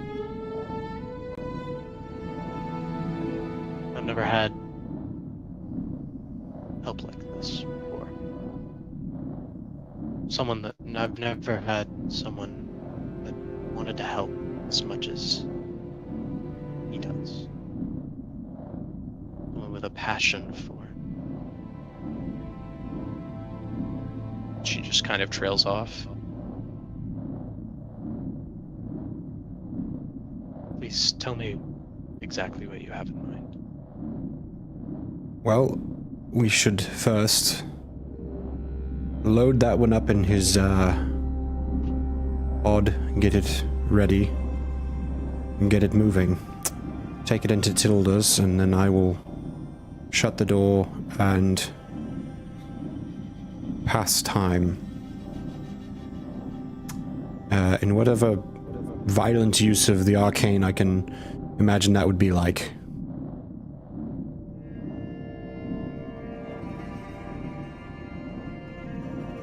Okay. She begins to write some things, make some quick notes. I'm trying to do my best to get things prepared. And as she leaves, taking the vial with her, and makes her way to the infirmary, and begins to make plans with Rudy and Mercenary Crane. Would somebody have asked or told everybody else to plan for that? If so, I would have offered any kind of assistance I could, seeing as how time doesn't really affect me like it does the rest. So if Honestly, I needed to be in there with him when he was doing that, it wouldn't really change my character or anything. If he needed an extra hand. Okay. No, Random yeah. thought. You do I have feel like quite a after- sizable amount of the genetic material, the other genetic material that was like fresh meat, uncooked. It's already in the It's freezer. true. Oh yeah, put it that in- is Oh true. yeah, fuck. We already put it in the freezer. But that wasn't the point. But yeah, no, so yeah, after she goes and speaks to Mercenary Crane and Rudy, I'm sure she would have said, like, if we need any additional assistance, like, I would have offered myself in the system. she probably would have mentioned it to Mercenary Crane and Rudy. She probably wouldn't have outwardly reached out. I didn't think so. I was just checking them. But yeah, if Rudy or Mercenary Crane wanted to, like, announce it over the comms, that would be cool. Yeah, I think before she walks in that fucking door, she's just here's just. Can you just hand me the right wrench this time? Oh, you mean this one? And then just a clack and just fuck, God, what the fuck, son of a fuck. They are siblings. They are siblings. Yeah, The pettiest fucking thing in existence. always. With Crane shaking his foot, just like leaning on a paw, and just go ahead and you be the one to go fucking talk to everybody. She's like, I think I'm done for the night. He just like shambles out the fucking room. All right then. Actually, that is a good segue. I would like to follow Rudy as we transition into the night and as he goes to bed, if he's going. Whenever he goes to bed tonight. Well, I guess that's an end to that. Before I sleep, I'll let everybody know that what the plan is, what we're doing. Don't worry, Doc. And he'll go to his room and just like everybody, we're gonna be trying something out with the pods, or with a pod. Something about stretching time inside of Tildus. It makes no sense to me. Those were exactly what I've been told, and that's exactly what you're getting. As the magician begins to make his way upstairs, he'll, whenever you have it ready, just bring it up. I'll be up for a while. I'm an elf. I don't sleep much, but anyways, yes, whenever you're ready. And he will I'll bring it up soon. Just give me a couple minutes. He'll My foot is begin fucking killing me. to he'll begin to walk up the stairs, kind of slowly, like deeds of earlier, not that much earlier, slowly setting back in again. That little kind of his usual face and personality kind of fading out as he gets to the top of the stairs and begins to meander into Tilda's. And he begins to wander in, and as he walks past one of the sort of angular shelves as he walks by, too busy just like shredding himself internally, he doesn't notice that she's standing there. And Serena's just kind of standing there, just in like her regular clothes, and just swirling a glass of whiskey. So you had a pretty bad day, all things considered. He goes, Right. Hello. No, it was fine. There's nothing wrong at all. And she goes, you are full of shit. I saw it earlier. Snack? You told him you wanted a snack. You better be glad that no one really knows you very well to call you on your bullshit. But Alix already told me. And he made it very clear in, not direct, but in description, that you lie all the time. And he goes, I'm fucking lying. Yes, I'm in shambles. I killed thousands of people just a couple of hours ago. What do you expect of me? I almost hope that later tonight Tilda swings the door open and casts me out again. I feel like that would be proper. And that is exactly why it's not going to. Because you feel like shit. You did those things, and you were reluctant to do them. You did it because you literally had no other choice. A humanitarian mission was in danger. She kind of motions to the outside. And you stopped it. You stopped the attack. They had bigger guns, more weapons. And you made a hard choice. Yes? He kind of does this, and a whiskey glass of his own appears in his hand. He begins to sip it, and he goes, yes, a hard choice.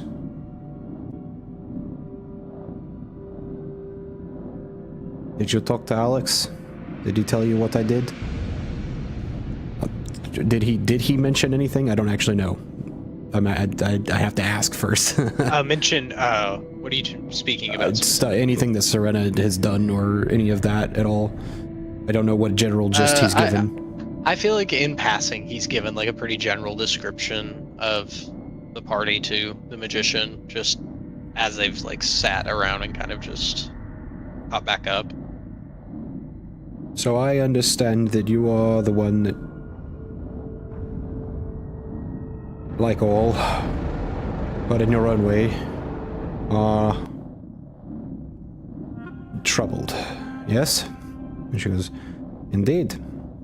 And you are mind-controlled. Trouble is that, yes. I have also killed a lot of people and done a lot of bad things in a lot of places. Most of them, all of them, against my own will.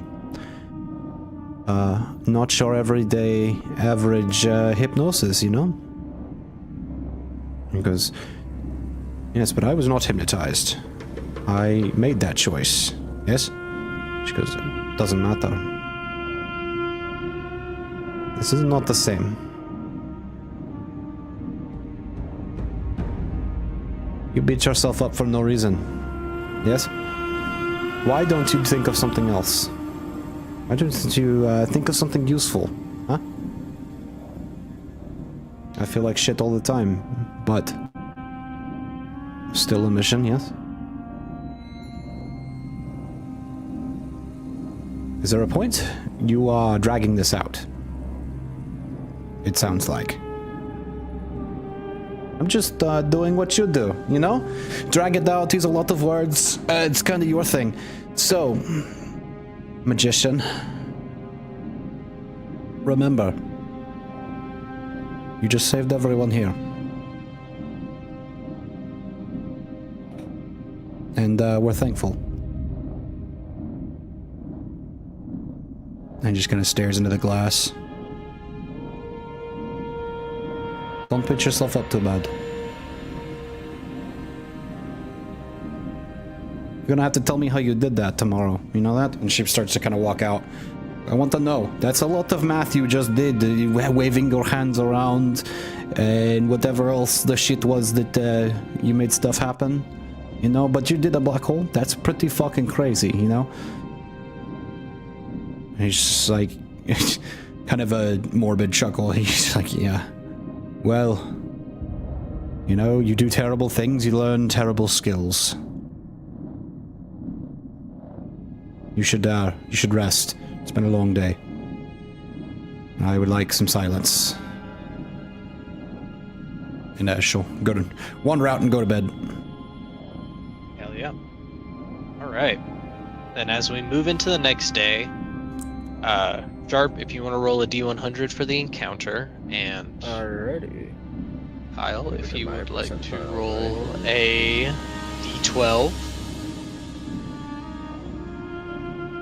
Or no, not a D12, a D8, sorry. You could roll a D8 for me, Kyle. Yes. Oh, I can do that. Got the good old percentile die, so let's see. See how my luck is now. 8. I also landed on 8 on the percentile die, so 80. Which I guess would be 100, I think. I don't know.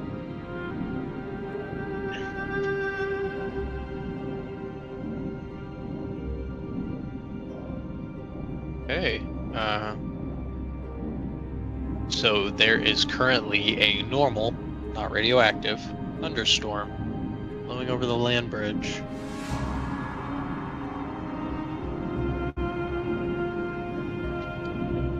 And I will have you guys move it afterwards, but due to the thunderstorm, there is not enough visibility for any orc warships to fire on you, so you are all safe to move across That was the the land first thing that bridge. went through my head was now we've got cover of the storm. Nobody can see us from a distance. That's actually So- really... I'm going to place you guys right at the end. of the Once land again, the bridge. sea provides. And I will say, Blessed be the water. and I will save the encounter roll for afterwards because Rudy, where are you sleeping? Yes. Where did you lay down to sleep? Just in your room? It's probably just a room that he's Okay. taken a liking to. Then, as you found yourself very tired from working with your clone sibling and found yourself in dire need of rest, and sleep was very easy to find tonight. But you find yourself opening your eyes and seeing fire. Fire all around. What the fuck? And after a moment of trying to, once your eyes kind of focus in on everything that's around you, you see that you're in a house that is burning into a wall.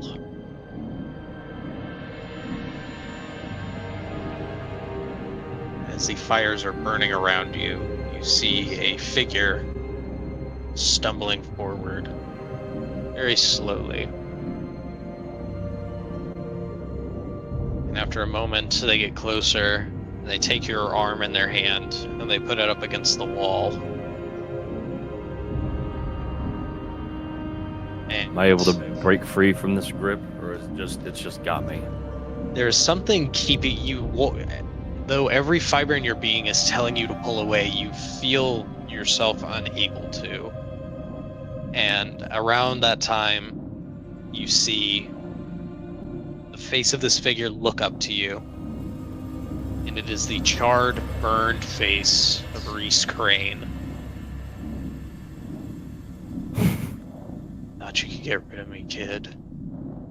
And as he says that, you feel a burning sensation in your hand as he begins to nail your hand to the wall. Fuck! Ouch. Should have waited. With every hit of the hammer, he begins to say more. Should have made sure I was out of your head before you stepped into that pod. You don't got an army now. It's just you.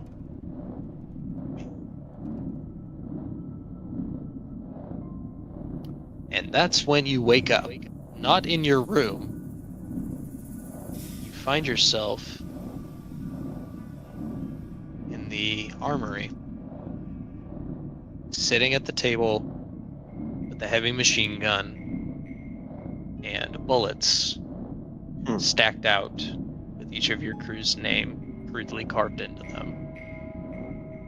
And then there's one more with your name on it. Huh. That's good. Okay. I hate to tell you. I don't know if you can hear me, I'm just talking to myself now, but your scare tactics won't work on me. I'm not like, I don't have all these voices in my head freaking me out anymore. And you damn sure ain't gonna get away with that. And he just like tosses the gun to the fucking wall. And then As you toss the gun, the minute it hits the ground and you go to turn your back to walk away, you immediately turn back around, pick the gun up, and feel this strange urge that you can't put it down. You don't feel the need to put any bullets in it, but you can't put it down.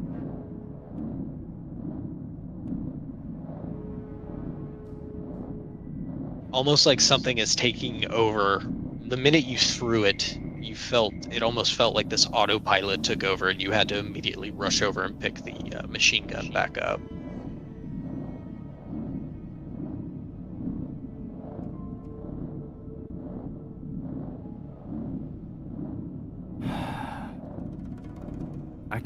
I just can't keep this body, can I? Always gotta be put through something. Okay.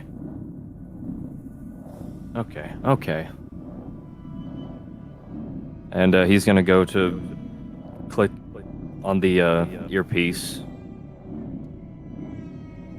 And he says, I need help. I'm in the armory. And Why be are you prepared in just the in case. armory?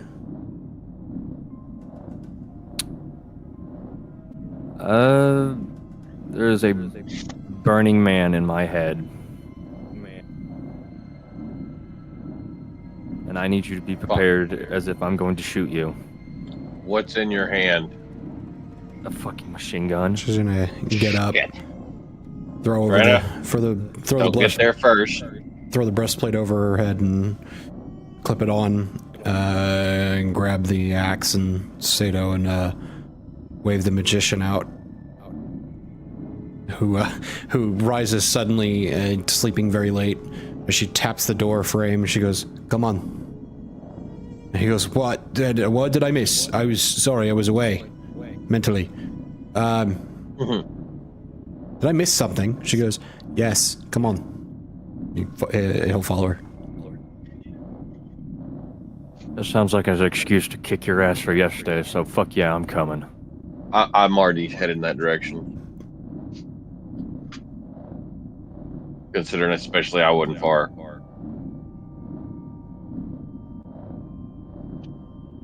After a moment, Hammer comes on over the comms. He sounds he sounds tired, he sounds confused. I'm just gonna keep steering the hab. And you just hear the comms just kind of cut off. Him accordingly.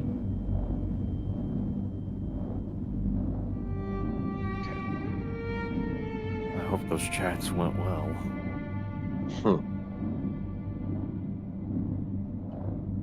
Yeah. So I saw a bunch of people moved to where Rudy was. Those of you that aren't going to where to go check in on Rudy, what are you doing?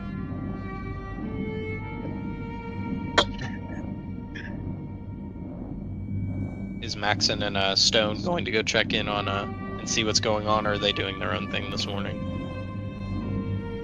Stone's probably gonna go eat for the time being. Maybe see if there's anything going on in the cafeteria. Is there anything else I could do, or no? That boy. Yeah, you can. I was about to say, you can do whatever you want. I was just, you heard that announcement, and you heard all the people say they were going to go check on Rudy, so you can do whatever you want this morning. But I will say for Stone, you would see that as you came into the mess hall, the only person here is the curator. Seems to kind of be, sadly, well, I wouldn't say sadly, very solemnly kind of stirring through some of the rations and drinking what seems to be a hot cup of some kind of beverage.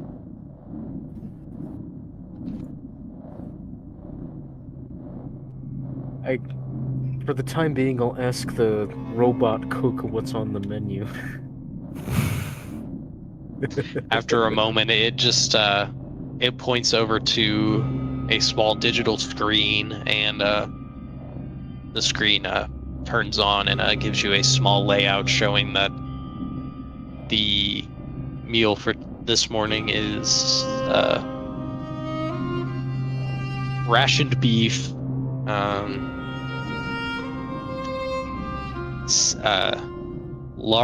what seems to be some kind of plant material, roughage pasta, and then preserved vegetables.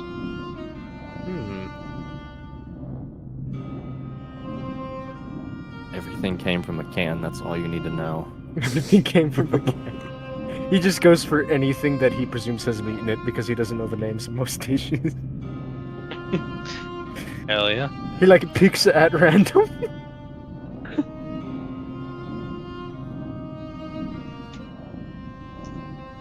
You know what? Yeah, we'll say that. Yeah, Stone was able, despite picking at random, he was able to pick a pretty protein-heavy meal as he goes to sit down. The curator looks over and sees him, but doesn't really interact much. Just kind of goes back to his food.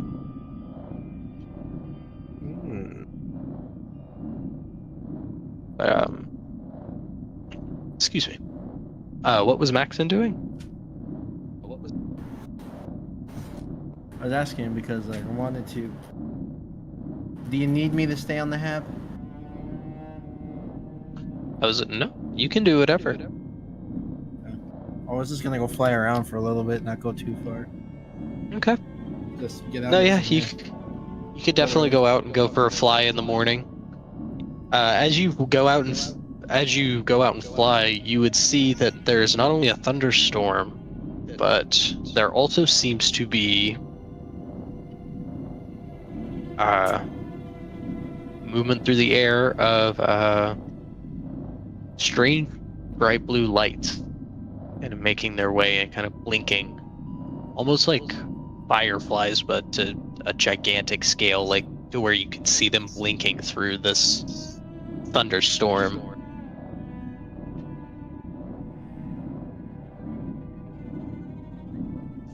But outside of that, you don't see anything else in the immediate area outside of the hab. The storm seems to be keeping most things still and where they are.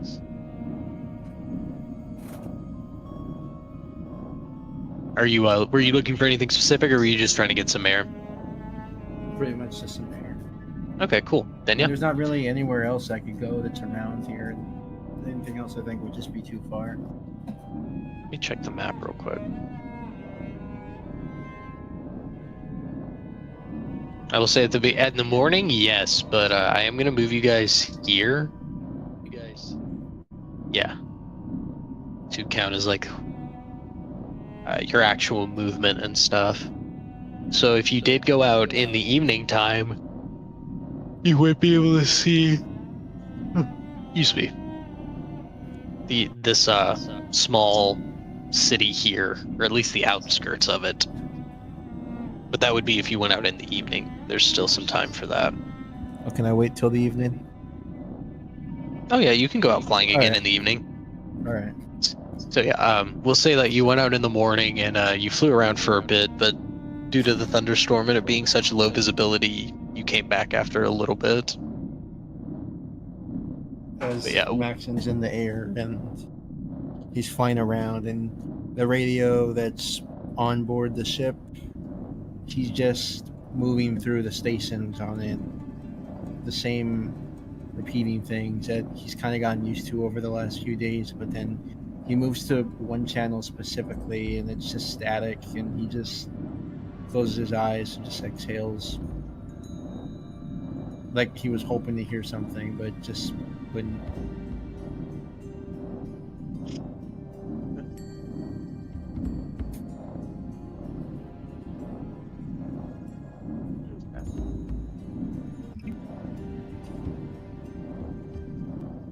And as we move back over to the hab, back over to like Rudy and everyone else, So yeah, as everybody kind of makes their way back over to Rudy, Yeah, we'll just pick up there as everybody kind of congregates around him after he called for help.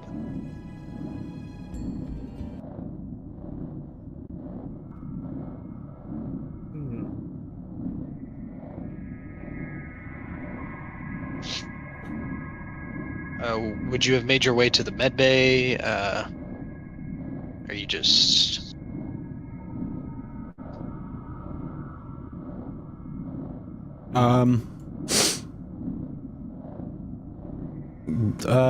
What all do I take in? Like, I guess Serena and Magician both as we, like, enter, though, before we, like, move in. You would see Rudy in the armory, sitting in front of the a table with bullets arranged out with all of your names crudely carved into them.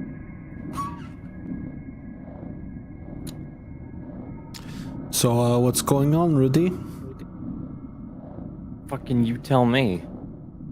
What'd you do to piss me off so bad that I sleepwalked carved names into bullets? I don't know, maybe I made fun of your beard? I don't give a shit what you think about my beard. I like my beard. I don't think that's it.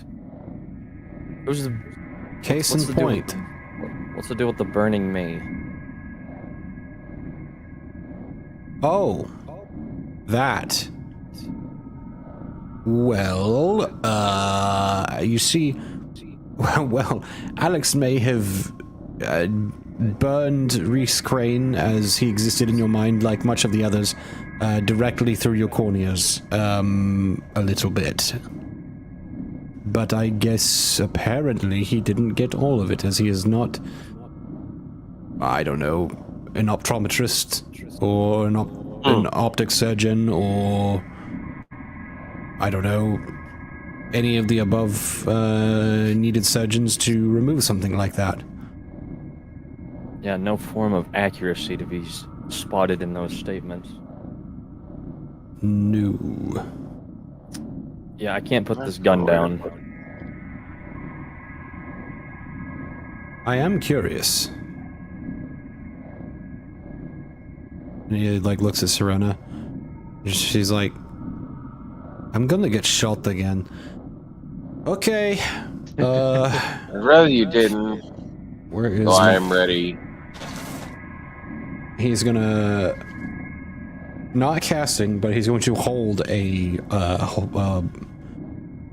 now let me flip them. We're gonna do, just a regular second level hold person. He's gonna hold that up and be ready to use it if need be.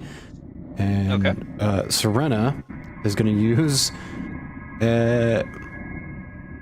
I'm gonna, like, try to forego the damage, but try and hit him with a disarming attack.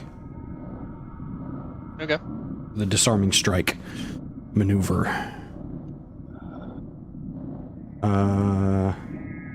Let me go to it so I can tell you what to roll. Let's see, disarming attack.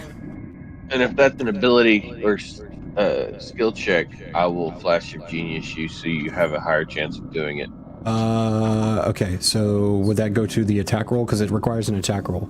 The disarming part is on him. Oh, never mind then. Flash of stupidity, make me lower it. Flash of stupidity. I don't have That's a a barbarian flash of feature. stupidity. That's called silvery bar, Barbarian bitch. feature. It's like an idiot savant from Fallout. Okay, so Yeah, pretty It's much. just flash of stupidity. so yeah, I'm gonna expend a superiority die, and let's see. Attempt to disarm the target, forcing it to drop one item of your choice that it's holding. You add the superiority die to the attack's damage roll. The target must make a strength saving throw. On a failed save, it drops the object you chose. The object lands at its feet. Okay, so I gotta first make my attack roll. Your rollies. Oh no, I'm gonna use Serena's inspiration for the day, because that's a fucking 4. So let's try that again. The wills of the universe, try harder. But not hard enough, because that's a 5. Hang on. So that would be Not a lot. Continuous. Did the hold person Oh, yeah, thingy work? Never mind. He hasn't used it yet. He's waiting for him Oh. to react badly. So, I don't think that you said that was just loading the gun, so there's no. Is it loaded? No, it's not loaded. okay, well, that's... So- I got 2 attacks. I There's no hadn't had backup time to for load this it one, yet, though. so don't hit me too hard. Dude, the universe does not want me to do this. That's a 3. So no, I don't do any of them. Because I know his AC is higher than, like, 13 or whatever. It is, yeah. It was a 9 plus 5.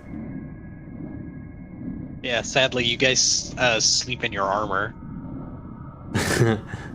So, yeah, no, she tries to reach for the gun and doesn't grab it. We'll say that as you go to reach for it, Rudy, you just unintentionally, second nature, just keep moving it out of the way. I'm not trying to do this. We're not doing it on purpose. Well, it's You guys are getting too fancy with this. kind of annoying that you're not letting us do it. Hang on, let me try something. Go right Mercenary ahead. crane. Yeah, mercenary crane sprints at Rudy to tackle him Oh, and shit. dives Okay. at his ass. I think that's an athletics check. Yeah, athletics for. See, what would I do to move out of the way? Is it athletics or acrobatics? I would say if you wanted to roll athletics for Rudy, go for it. Because he does. I would say that he would see Mercenary Crane charging at him. So I would say, yeah, roll Mercenary Crane's athletics versus Rudy's acrobatics.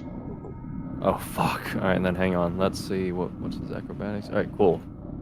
Not as good, but this is about to be a fucking battle of wits. So this is for Crane. Son of a bitch. Fuck it, I'll use my inspiration for the day. Christ on a cracker, dude. Okay, that's still 18. Okay. And now let me roll Rudy's acrobatics. Oh my god, it almost rolled a nat 20.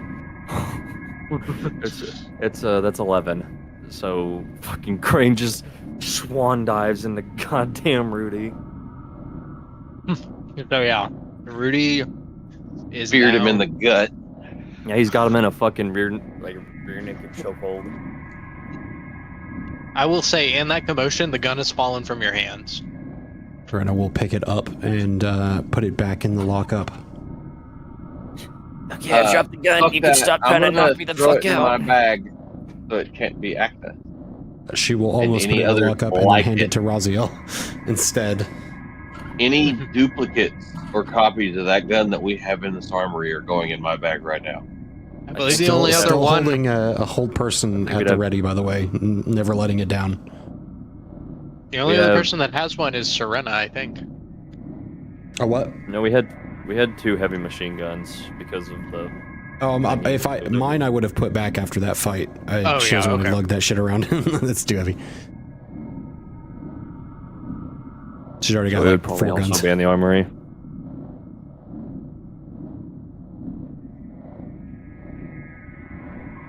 My little With fan them- is not working anymore. I will say with them, when they get put into the bag of holding, Rudy, the feeling kind of goes away. Like you don't feel like you don't have to have it on you, but at the same time, there's this gnawing at the back of your head of just, I definitely want that back. You can't explain why, but there's just something telling you that you need to get those back at some point. Okay, I will say the feeling's going away, but I kinda still want them, and I don't know why. Could you please stop trying to choke me out? Shh, it's fine. This is for your own good. Just like I'm kind of trying to knock him out.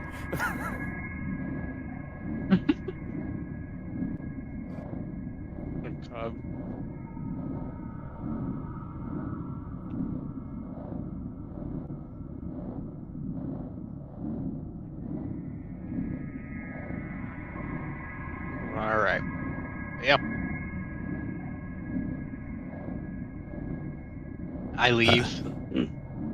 After that, Good morning I'll to you all.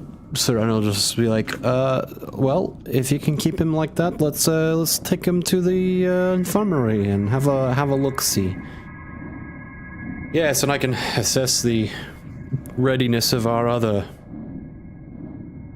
crane guy. What did you call him? Call who now? The normal one. Whatever he was called. I don't remember. Normality, that's right, yes. I'll call him Norman. Yeah, we still need to get that pod up to the door building thingy. Well, if it's ready, that'll be This- easy enough for me. I don't have, any of this, but I do have, a little bit of this, and he, waves his hand around. Arguable. Alright, let's get Rudy down to the infirmary. He fucking just, still in a chokehold, but less so, just dragging him to the fucking infirmary.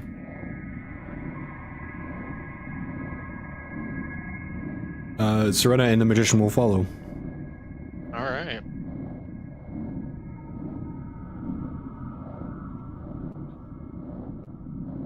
I probably would have headed back to the armory room, or back into the. Yep, The workshop. Honest. that's the word. Honestly, Raziel,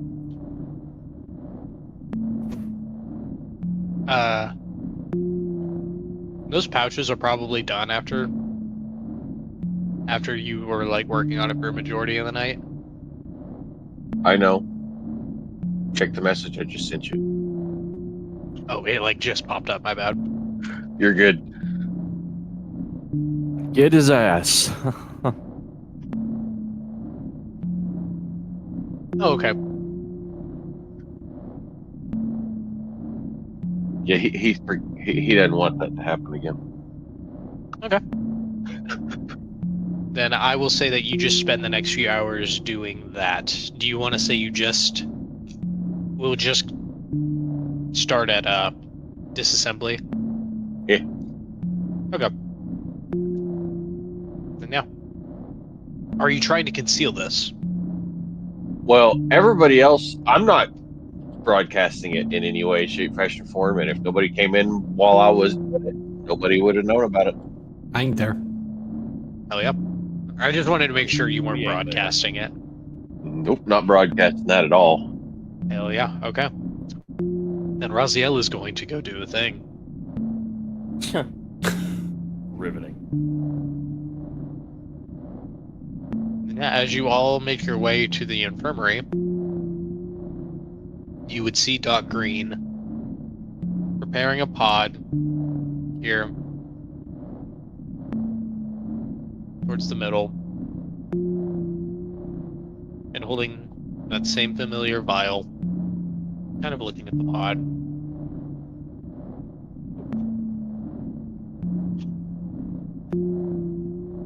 Hello, Doctor. Good morning. We have A patient. Yes. What seems to be the problem? She says as she sets the vial down and turns to you all. Well, it would seem there's a ghost Something's in his head. in his brain. That's a hell of a way to describe it. If Tell you me can I'm find wrong. the scientific. You might be wrong. He hopes you're off. We're not dealing. No ghosts. We're not dealing with ghosts. Oh, no. Can you provide evidence that it's not a ghost? I don't want to. She How walks about up. that, huh? How's that for She your begins to logic? check. I just don't want to. Begins to check Rudy's pupils. Looking Still in at a chokehold.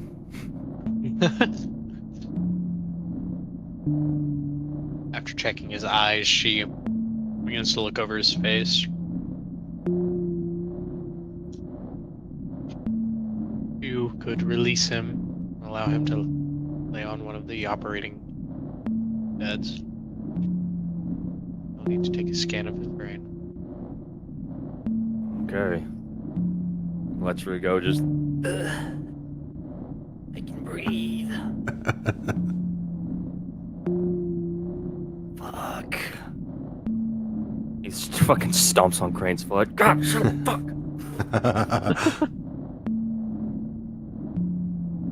And now so they're just both on the table. As Doc Green takes out a scanner and begins to scan over Rudy's head. She waits for a moment for the data to read over the data and everything. She looks it over as it begins to appear on her screen. It seems that something seems to be growing again.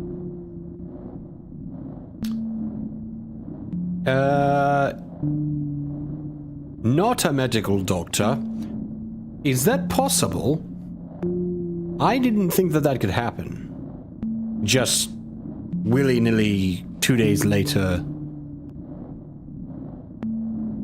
Normally it wouldn't, but when this body was injected with that serum, it essentially was given a virus, a change to its genetic function. So, are you implying, from one scientist to another, are you implying that this was a forced thing? That this is being made to happen remotely?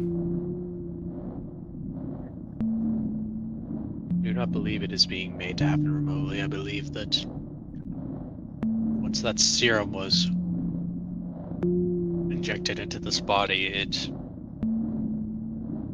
changed the body's genome to make it to where it would continuously make and repair cells that make an instance of brain.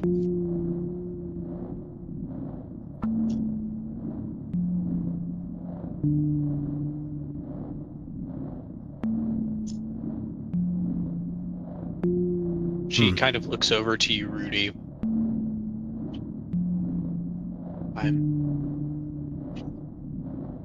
I should have caught this. I'm so sorry. It's fine, I guess. I'm sure I can be contained. Still sucks. Anytime I'm out and about, something's going wrong. I wasn't even there for this. Injecting yourself with something. Little bit of from. I think injecting yourself with something from Crane was just a stupid fucking idea. I agree with him, the grumpy one. Just saying. Well, there's nothing I can do about it now. It happened. Magician will look up from picking at his his finger or something. Wait, you what? You did what? I have. You need what in his cup? Apparently, whatever the serum is, I just injected myself with it, and I have no idea when or why.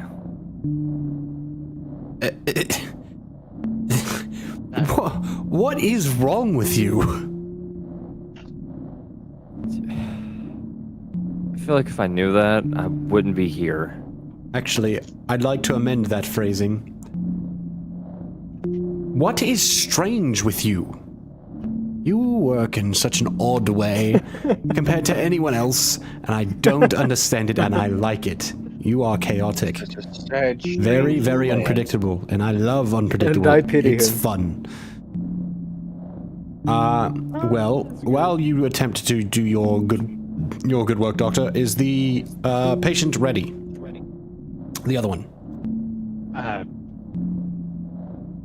Kind of pauses. Yeah.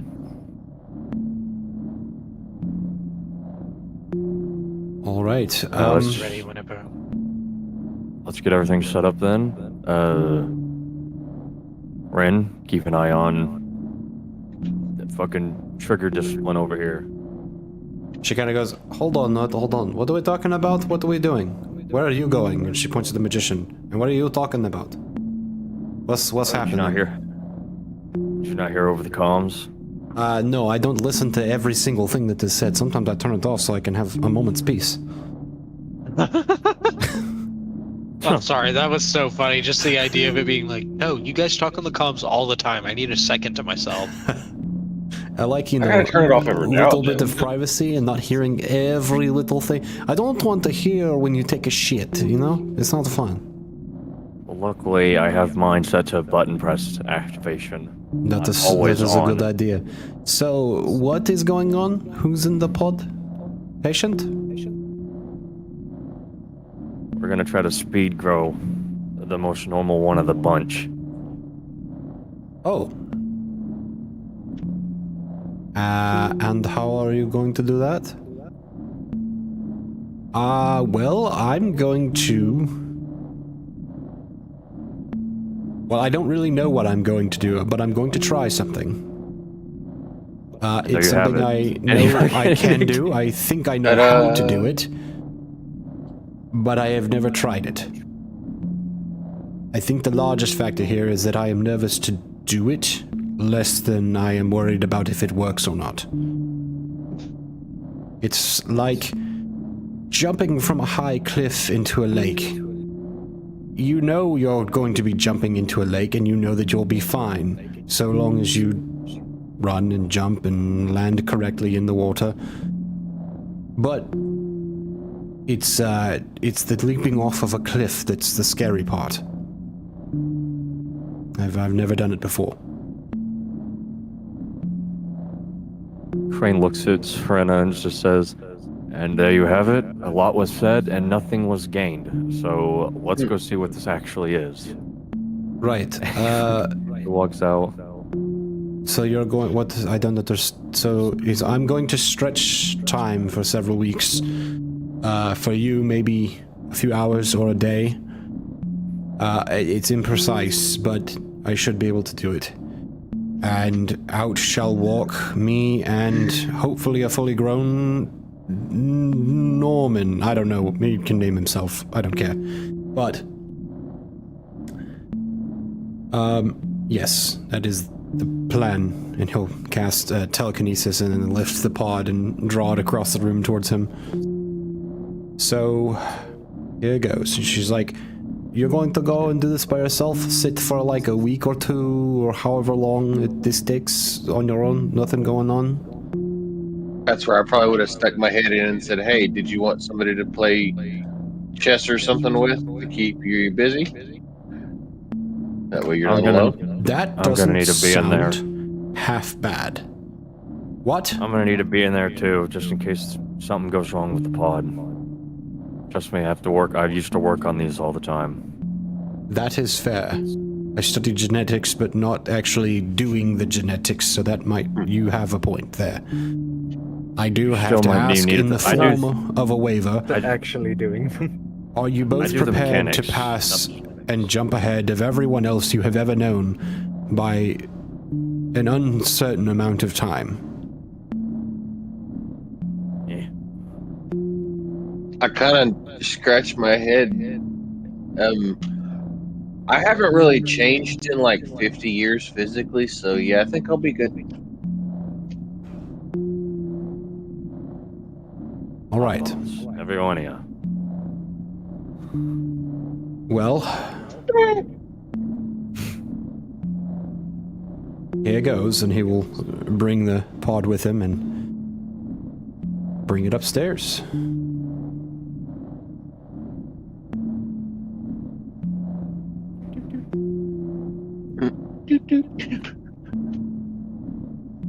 Is Doc Green going? She begins to make her way up. As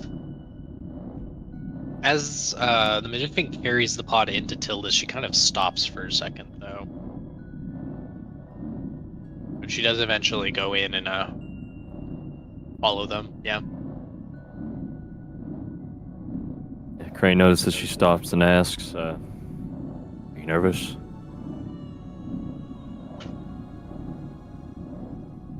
Yes. Yes, I am.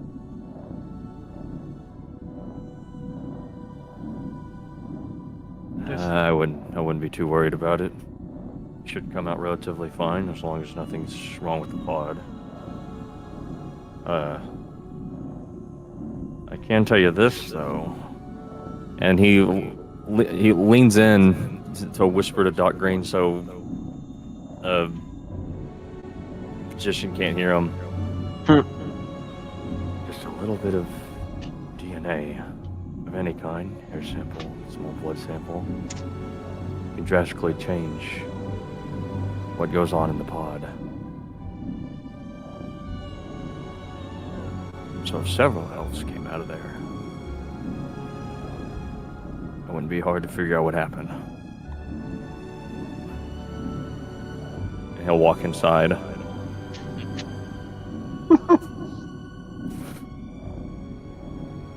She just kind of pauses again for a second and just begins walking again with you both.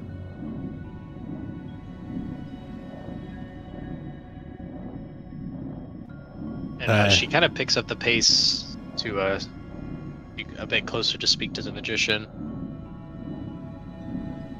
I think I would also like to begin hooking up whatever hoses and cables he can to what fits on the center column, and then converse with Doc Green. I would like to be present for this as well. Monitor the body. Make sure everything is moving according to. And what of your patient downstairs? As long as he doesn't have a gun in his hand, I think he'll be fine. He just needs to be watched and smacked on the back of the head. No, he is right. I need to not let personal bias cloud my work as a doctor. Gentlemen, she just kind of gives you a small nod. She begins to make her way out and back over to the med bay. The magician will finish what he's doing, and while Crane and anyone else is not looking, he will turn and leave a copy of himself behind, and dip around the corner of Tilda's and grab the doctor by the shoulder for a second.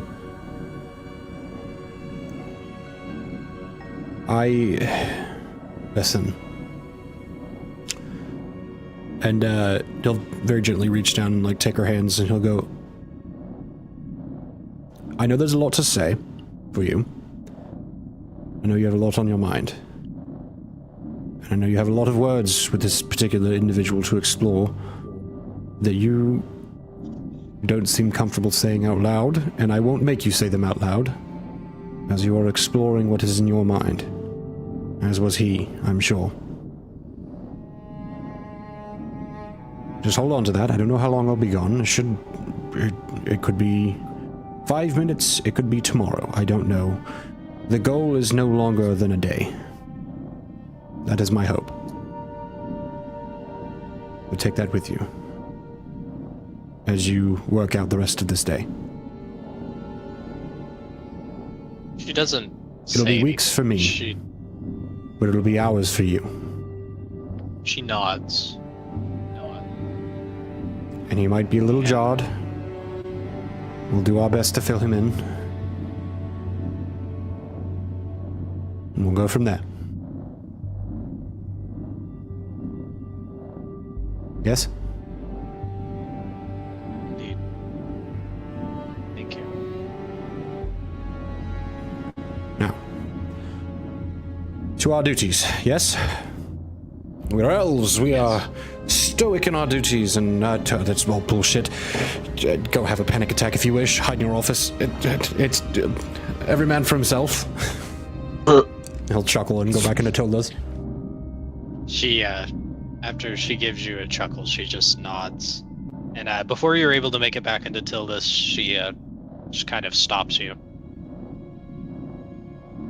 It's good to see that those of us from before the war still have a sense of humor. I try. After yesterday, like so many other days, it's like chewing on knives, but it's the only way to take the edge off. Sometimes you gotta bite it a lot. He'll wink and he'll walk inside. We'll place that green pack over here. Alright. We will come back to Rudy and Stern and Doc Green here in a moment. Maxim, where are you and what are you doing?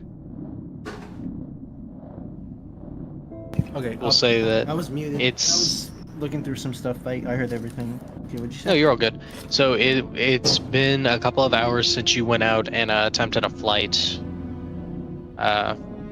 Is there anything you wanted to be doing specifically while we were having this little bit of time on the hab? I didn't want to talk to the magician. Okay, then we'll say that you saw you were waiting up there as he carried the pot up, and after they got it set up, but before they actually start the procedure, you could have a moment to talk to him.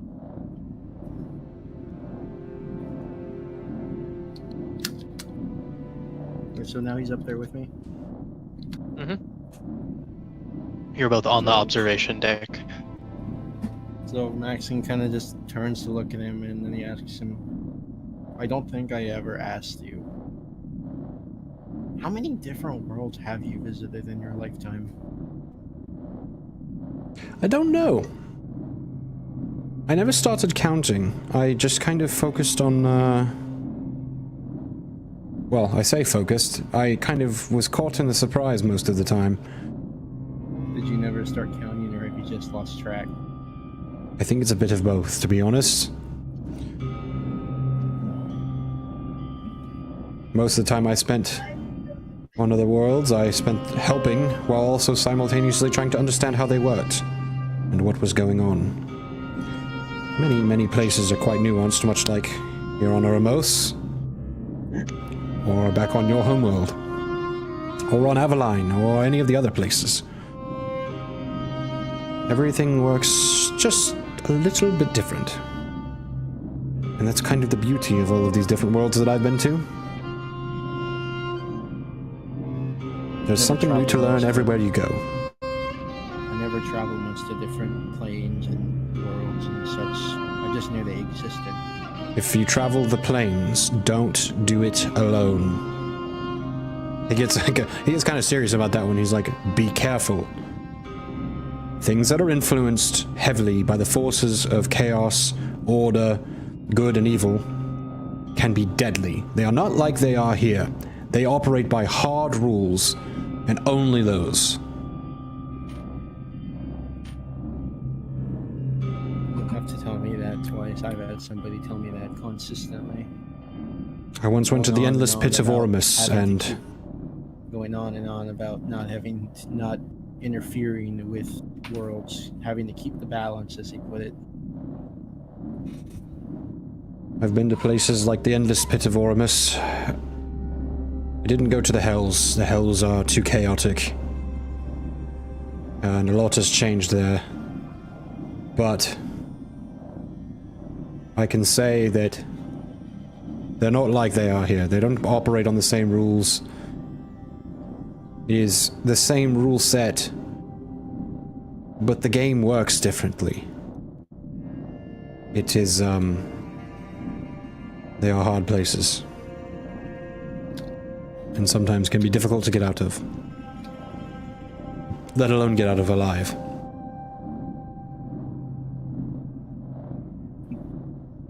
Unfortunately, I've started to realize that as worlds are dangerous, it's the people who survive them that seem to make it more terrifying.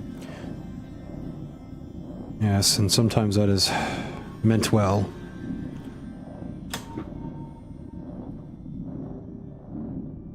Around that moment, as you both are having this conversation, over the intercom is a hammer. He just says, Maxon, whenever you aren't busy, you could come find me in the communications room. He gets up from where he was Assignment. sitting and he looks to the magician and just says, well, I guess that's my cue. Good talk. Don't forget, the library will be off limits for up to a day or so. I don't know how long. I must attend to something quite important. We're going to bring your normal friend back.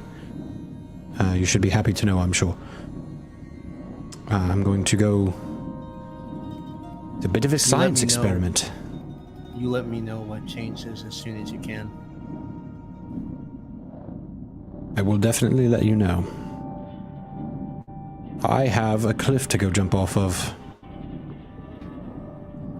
That sounds... another time, I'll explain that later. Anyways, and he goes inside Tilda's. I hope you land on your feet. So, gentlemen, as the door swings shuts. Swings shut? Swings shut? Shut swing. Okay. We're going to stick with Maxon for a bit. I will move you to the communications room. And as you go in there, you see that hammer is... rather than typing up a digital message, he seems to be writing something on paper.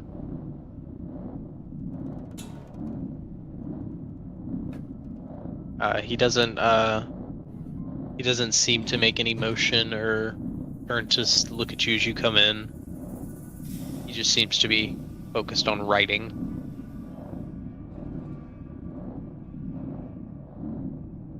Maxon just kind of lightly knocks on the metal right next to the door. Knock, knock. He looks up over to you and he's, oh, excellent. Thank you for coming so quickly. He finishes writing and then folds up the paper. Given the current situation of things, I do not feel comfortable sending messages over broadcasts. I have gotten word from a liaison. Not a liaison, sorry, that was me using the wrong word. From one of my contacts in Sunflower City. And they are sending someone out to deliver a message to us. Do you think you could fly out tomorrow and meet them halfway?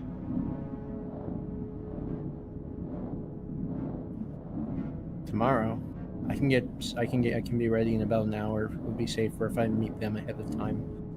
Make sure nothing goes wrong. Okay. And you see, he pulls up a map, places out. He takes on the map. There's a puck labeled Harvest 2, and he taps next to it, and a new marker comes up, and he marks it as Maxon's ship.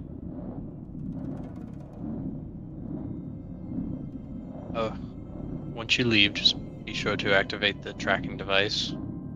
I will be able to triangulate where you are and provide you artillery support even through inconvenient weather and low visibility.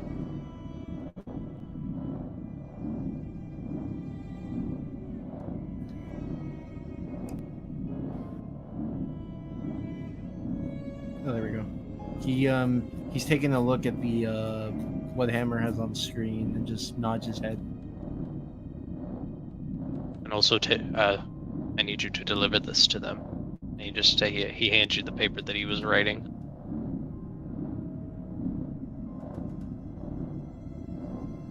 Was it that important that you couldn't send it over a signal? Yes. Huh. I'm worried I'll that hold on to it for if you.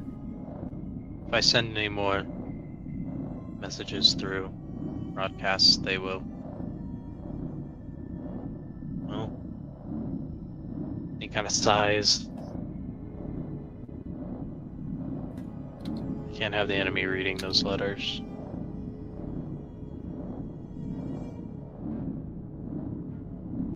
But I need these messages to go through.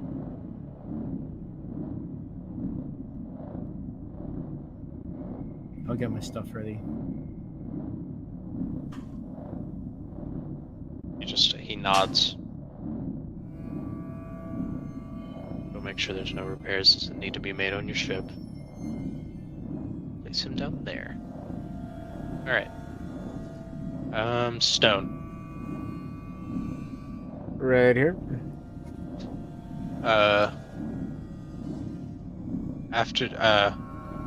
What are you up to?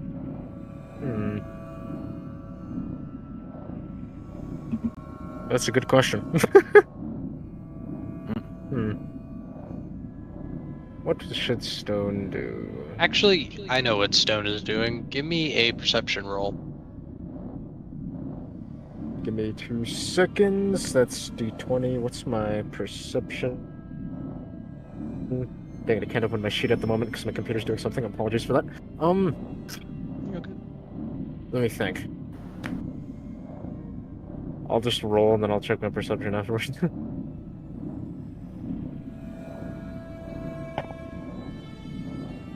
That is a nat 20. Nice. Ooh. Nice. Hell yeah, alright. So, we'll say that after Stone finished eating, he was on his way to find a place to sit down and begin rereading one of his books, but then he begins to hear something over the sound of the storms. It's very faint at first, but after a while it does feel like it does pick up. It almost sounds like howling. As he moves closer to one of the windows, he begins to look out, out into the storm.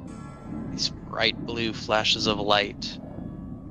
And he almost swears that he can see some figures moving out.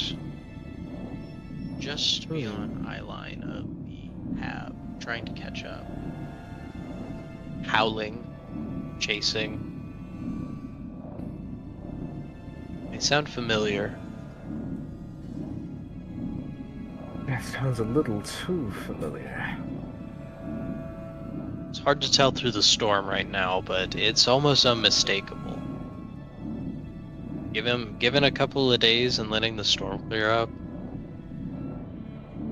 you definitely know that you definitely hear something familiar chasing the hab.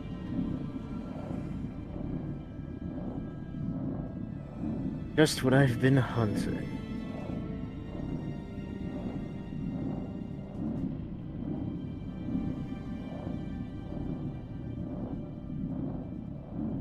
Okay. Is there anything in particular you do like after hearing this? I would say... I think he would go to Doc Green to see if he can find some sort of tranquilizer. Okay. Alright, I will send him there and we will pick up with that here in a moment. Alright, so I'm going to jump back over to...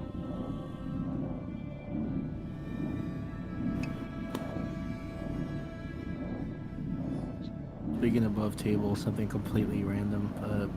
I'm now starting to realize how unorganized I am with keeping my things.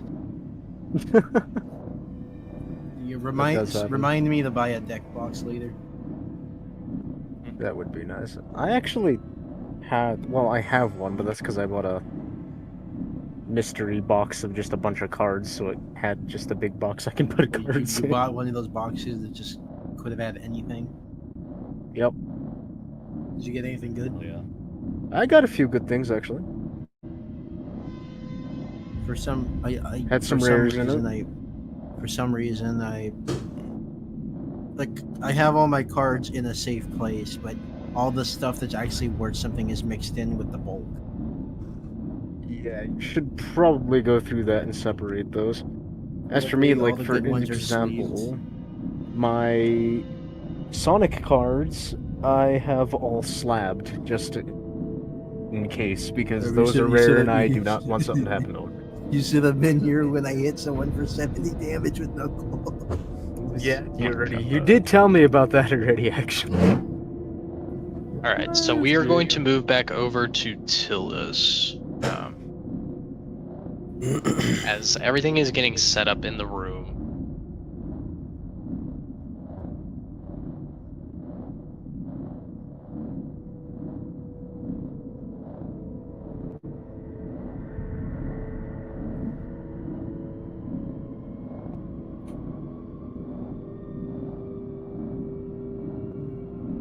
Fucking dust coming off this fan.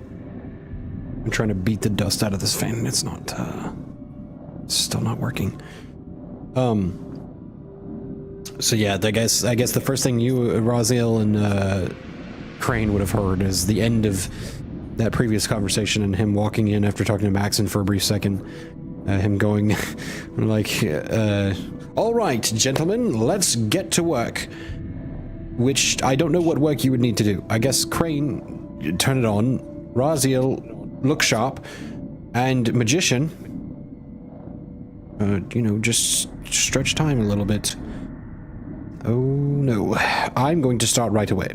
Maximal amount of time stretching and all of that. By the way, above board, the other reason I wanted to come was so in case you have to make a roll for this, I could flash of genius you and guidance you.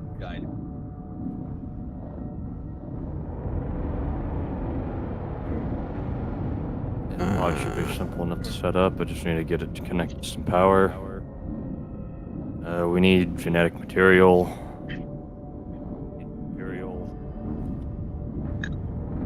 Make sure everything functions and doesn't explode. We should be fine.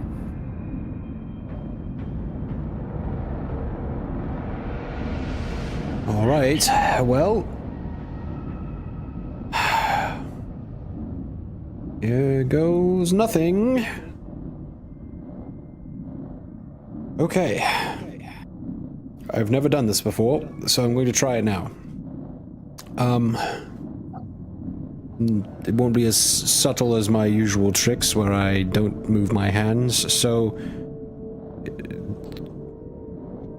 here we go. I just realized, with you messing with time, would you like to have asked the curator to come in here and help you assist as well? I think he definitely would. Yeah, so give me one moment. And he would have explained to him that this is a bit arcane and also explained the rest of the situation as to like how he's able to do this, not necessarily being sure if the curator has the same sort of connection to his. I will say that as you were preparing this, you would have seen that the curator would have sat down and rolled out a small little leather rollout bag of tools and devices. And he seems to be setting up something. Give me a moment, see if I can help align things, make it easier for you. Okay, well, I'm going to summon some backup. He kind of puts his hand like this in front of him, and in a sort of perfect triangle, standing and holding their hands the exact same way, two more of him appear in front of him as he stands here, and he goes, all right, you two, and curator, tell me when you're ready, and we're going to try this. You see as he finishes setting up a small device and he flips a switch and it begins to whir, and you all notice any particle of dust or anything floating in the air just kind of stop. Everything just kind of hangs in the air still. Ready when you are. All right, and they all three open their hands. Here goes.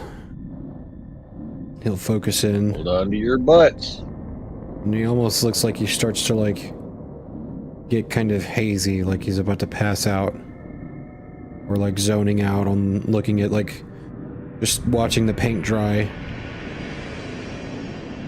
And the air between all three of their hands, while not entirely necessary to have all three of them, is doing this to like have some feeling of maybe this will help stabilize it.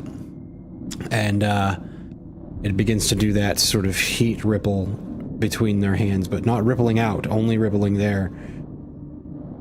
And I think the lights everywhere begin to flicker in sections and sometimes all at once.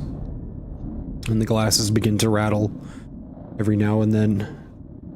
And sometimes there feels like there's a slight breeze circulating. And Tilda's feels odd. It feels strange. It's like being on a turbulent flight. I would describe it. It's the difference is you can't really see where you're going, and there's no window seat that provides any comfort. And I'd say that's kind of it. He just kind of stands there in this like one-man triangle and doesn't say anything else. He doesn't turn away. He gives no word. He doesn't speak. He doesn't blink. He doesn't move.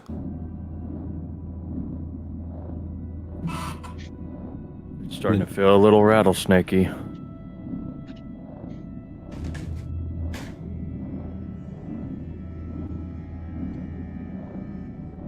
After a moment, Curator just begins to stand up and walk away from his device, which just continues to hum. And he just walks over to the magician and just kind of begins to observe what you're doing.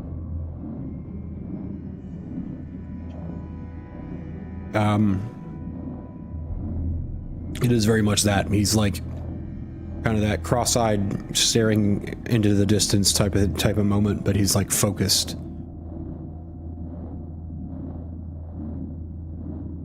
He's using the strength only given by what he has acquired from being in here. Give me to make this possible. a flat intelligence roll, or an intelligence save. Oh, fucking missed the tray. Get out of here. Flat intelligence save. Let's see. That I didn't mean to say flat, it's just an intelligence save. That's why I said it. 25. Okay, yeah. You all see as, in a almost time-lapse fashion, the small specimen of the part of Seraphim's brain that was normality slowly, very slowly, begins to go from a very small piece of gray matter, multiple parts of one side of the brain, to the brain itself. It even begins to start to grow things like a skull to encase it, things like that. But it is very slow. It is going to probably take a majority of the day for you to fully finish this, but it is working. The curator, I think, understanding time, knows that the magician is slowly experiencing the days and weeks passing as this goes on as well.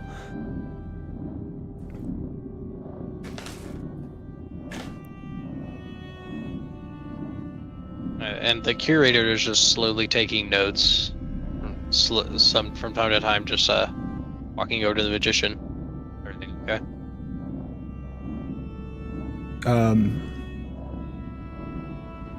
Understanding relative time dilation, you see his head, after about an hour, begin to shift up a few degrees from where it was.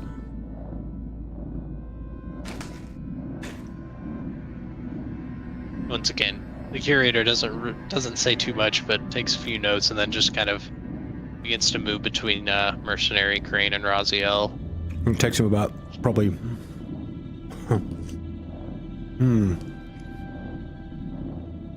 See, it's time dilation in the reverse, so the mission is going really slow. So yeah, it'd be a few hours before he finishes that nod.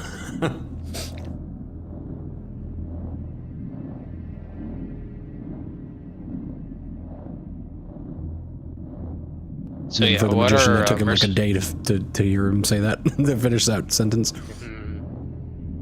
So what are Mercenary Crane and Raziel doing? Shit. But yeah, so yeah, Mercenary Crane and Raziel, what are you all doing as time begins to pass?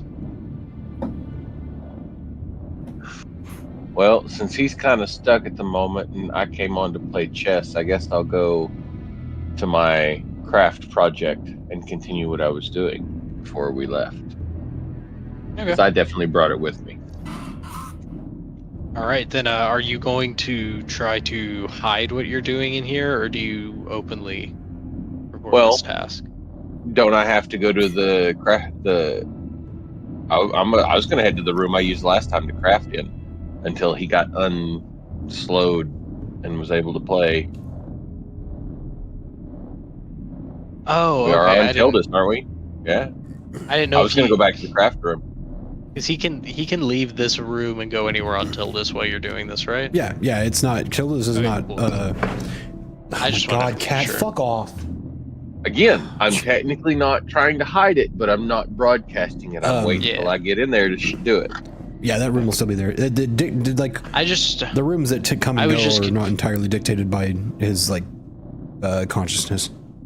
All right, cool. I just wanted to make sure because I knew he was doing this. I wanted to make sure that him doing this didn't trap everyone in the room for the time being. So yeah, if you're not bound to the room, yeah, for sure. Raziel can go work on the task he was working on. Then yeah, what is Mercenary Crane doing? Crane just probably would pull up a chair and watch over the pod, make sure everything is working correctly. But he leans back. He's just he leans back, says, "I did propose a theory to Doc Green. I was wondering, what if we made this one an elf?"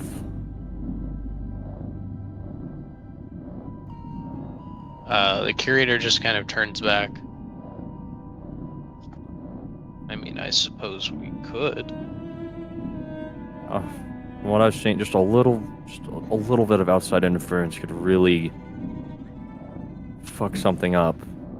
But we could use that in an advantage. Indeed. Well, we would have to have some DNA from an elf. And So like I said, I curator- originally proposed it to Doc Green, but he just leans back a little more, head backwards, looking at the magician. We still got one right here. The curator would know that it's been probably a few days, maybe a week for the magician after, however many hours have gone by before this conversation. I rolled with a DC of 20 for myself an Arcana check, considering that the rules in here are a little weird.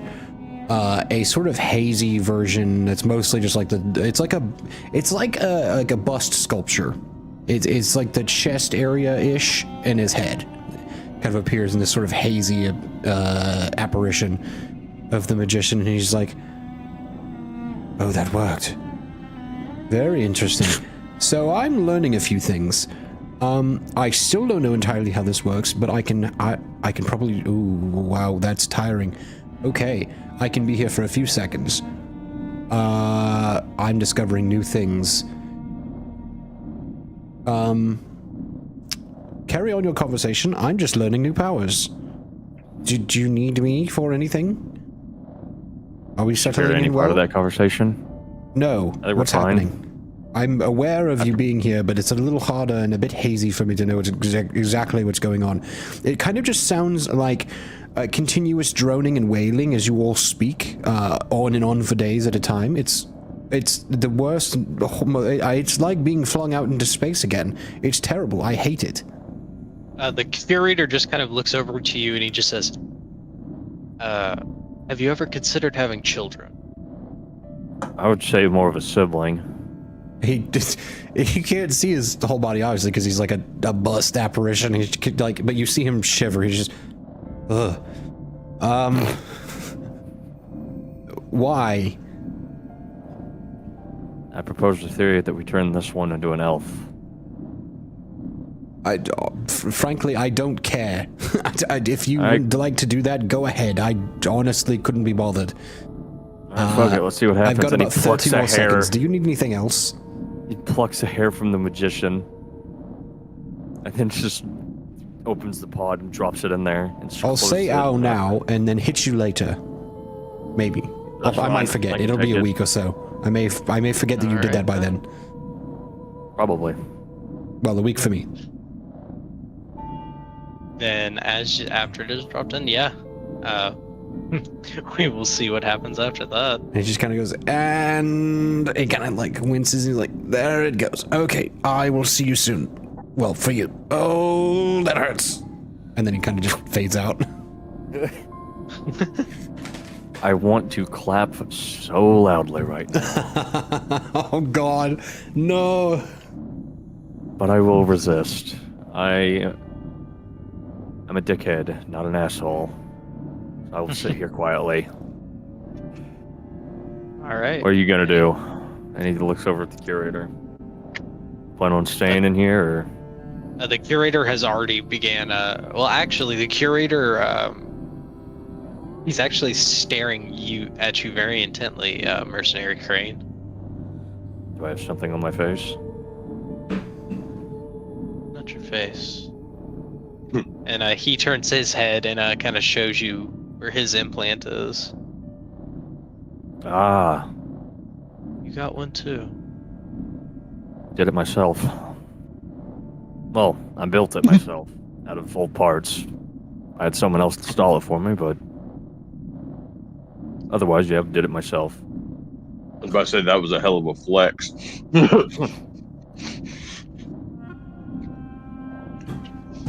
Yeah, general customization allowed me to take out the yappy personality part. I just need somebody to help me. Yes, I made them to help whoever they made it to. How did it find you? Like I said, I found... just looking through scrap. Happened upon it. Refurbished it.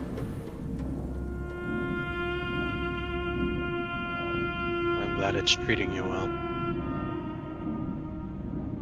Treat it well, and it will treat you well. Indeed. Has it... Does it have a name? Profit. He kind of just, kind of weakly smiles. Good. Take care of it. Always have, always will. He just kind He of just- nods. And Crane leans back and just watches the pod. I will say, as you're doing this, your scanner from Prophet is just very confused. It can't really understand the biometric scans. It's like it keeps reading dwarf, but it doesn't understand how it knows what a dwarf is. And it keeps picking up on his implant and trying to establish connection, but something is just refusing.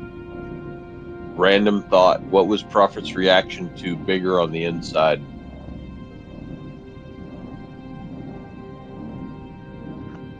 Like with Tildus? Yeah. He's been in there before. I didn't think he really Mhm. had a reaction. I was just It was, random thought. If he had a thought about it previously. Random. The original reaction that Prophet had was it was very surprised, but I think it's been enough time that it is kind Yeah. of... This room defies all logic. Thus, I will not I refuse to understand it. I'm gonna ignore it. Yeah, it Layman's was like, translation of AI language. Hey, yo, this place is fucked, bro. This shit is Yeah, the- ass, dog. Okay. Ooh, how are we doing on time? Yeah, I was wondering that same thing. Let's see. I'm pretty much Just out of one. time. I had a feeling like that was one. the case. yeah, I'm completely out. Alright, we will That pick is up next week then. All right then. Very Have good. a good night, everybody. I will see you all Good next night. Good night. Good night. Peace. Time.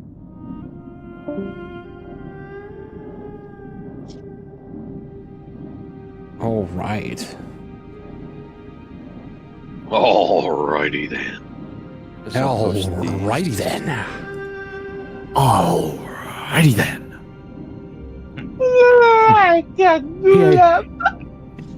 P-A-R-T. Session, everyone. Why? Because I Yeah. gotta. Smoking.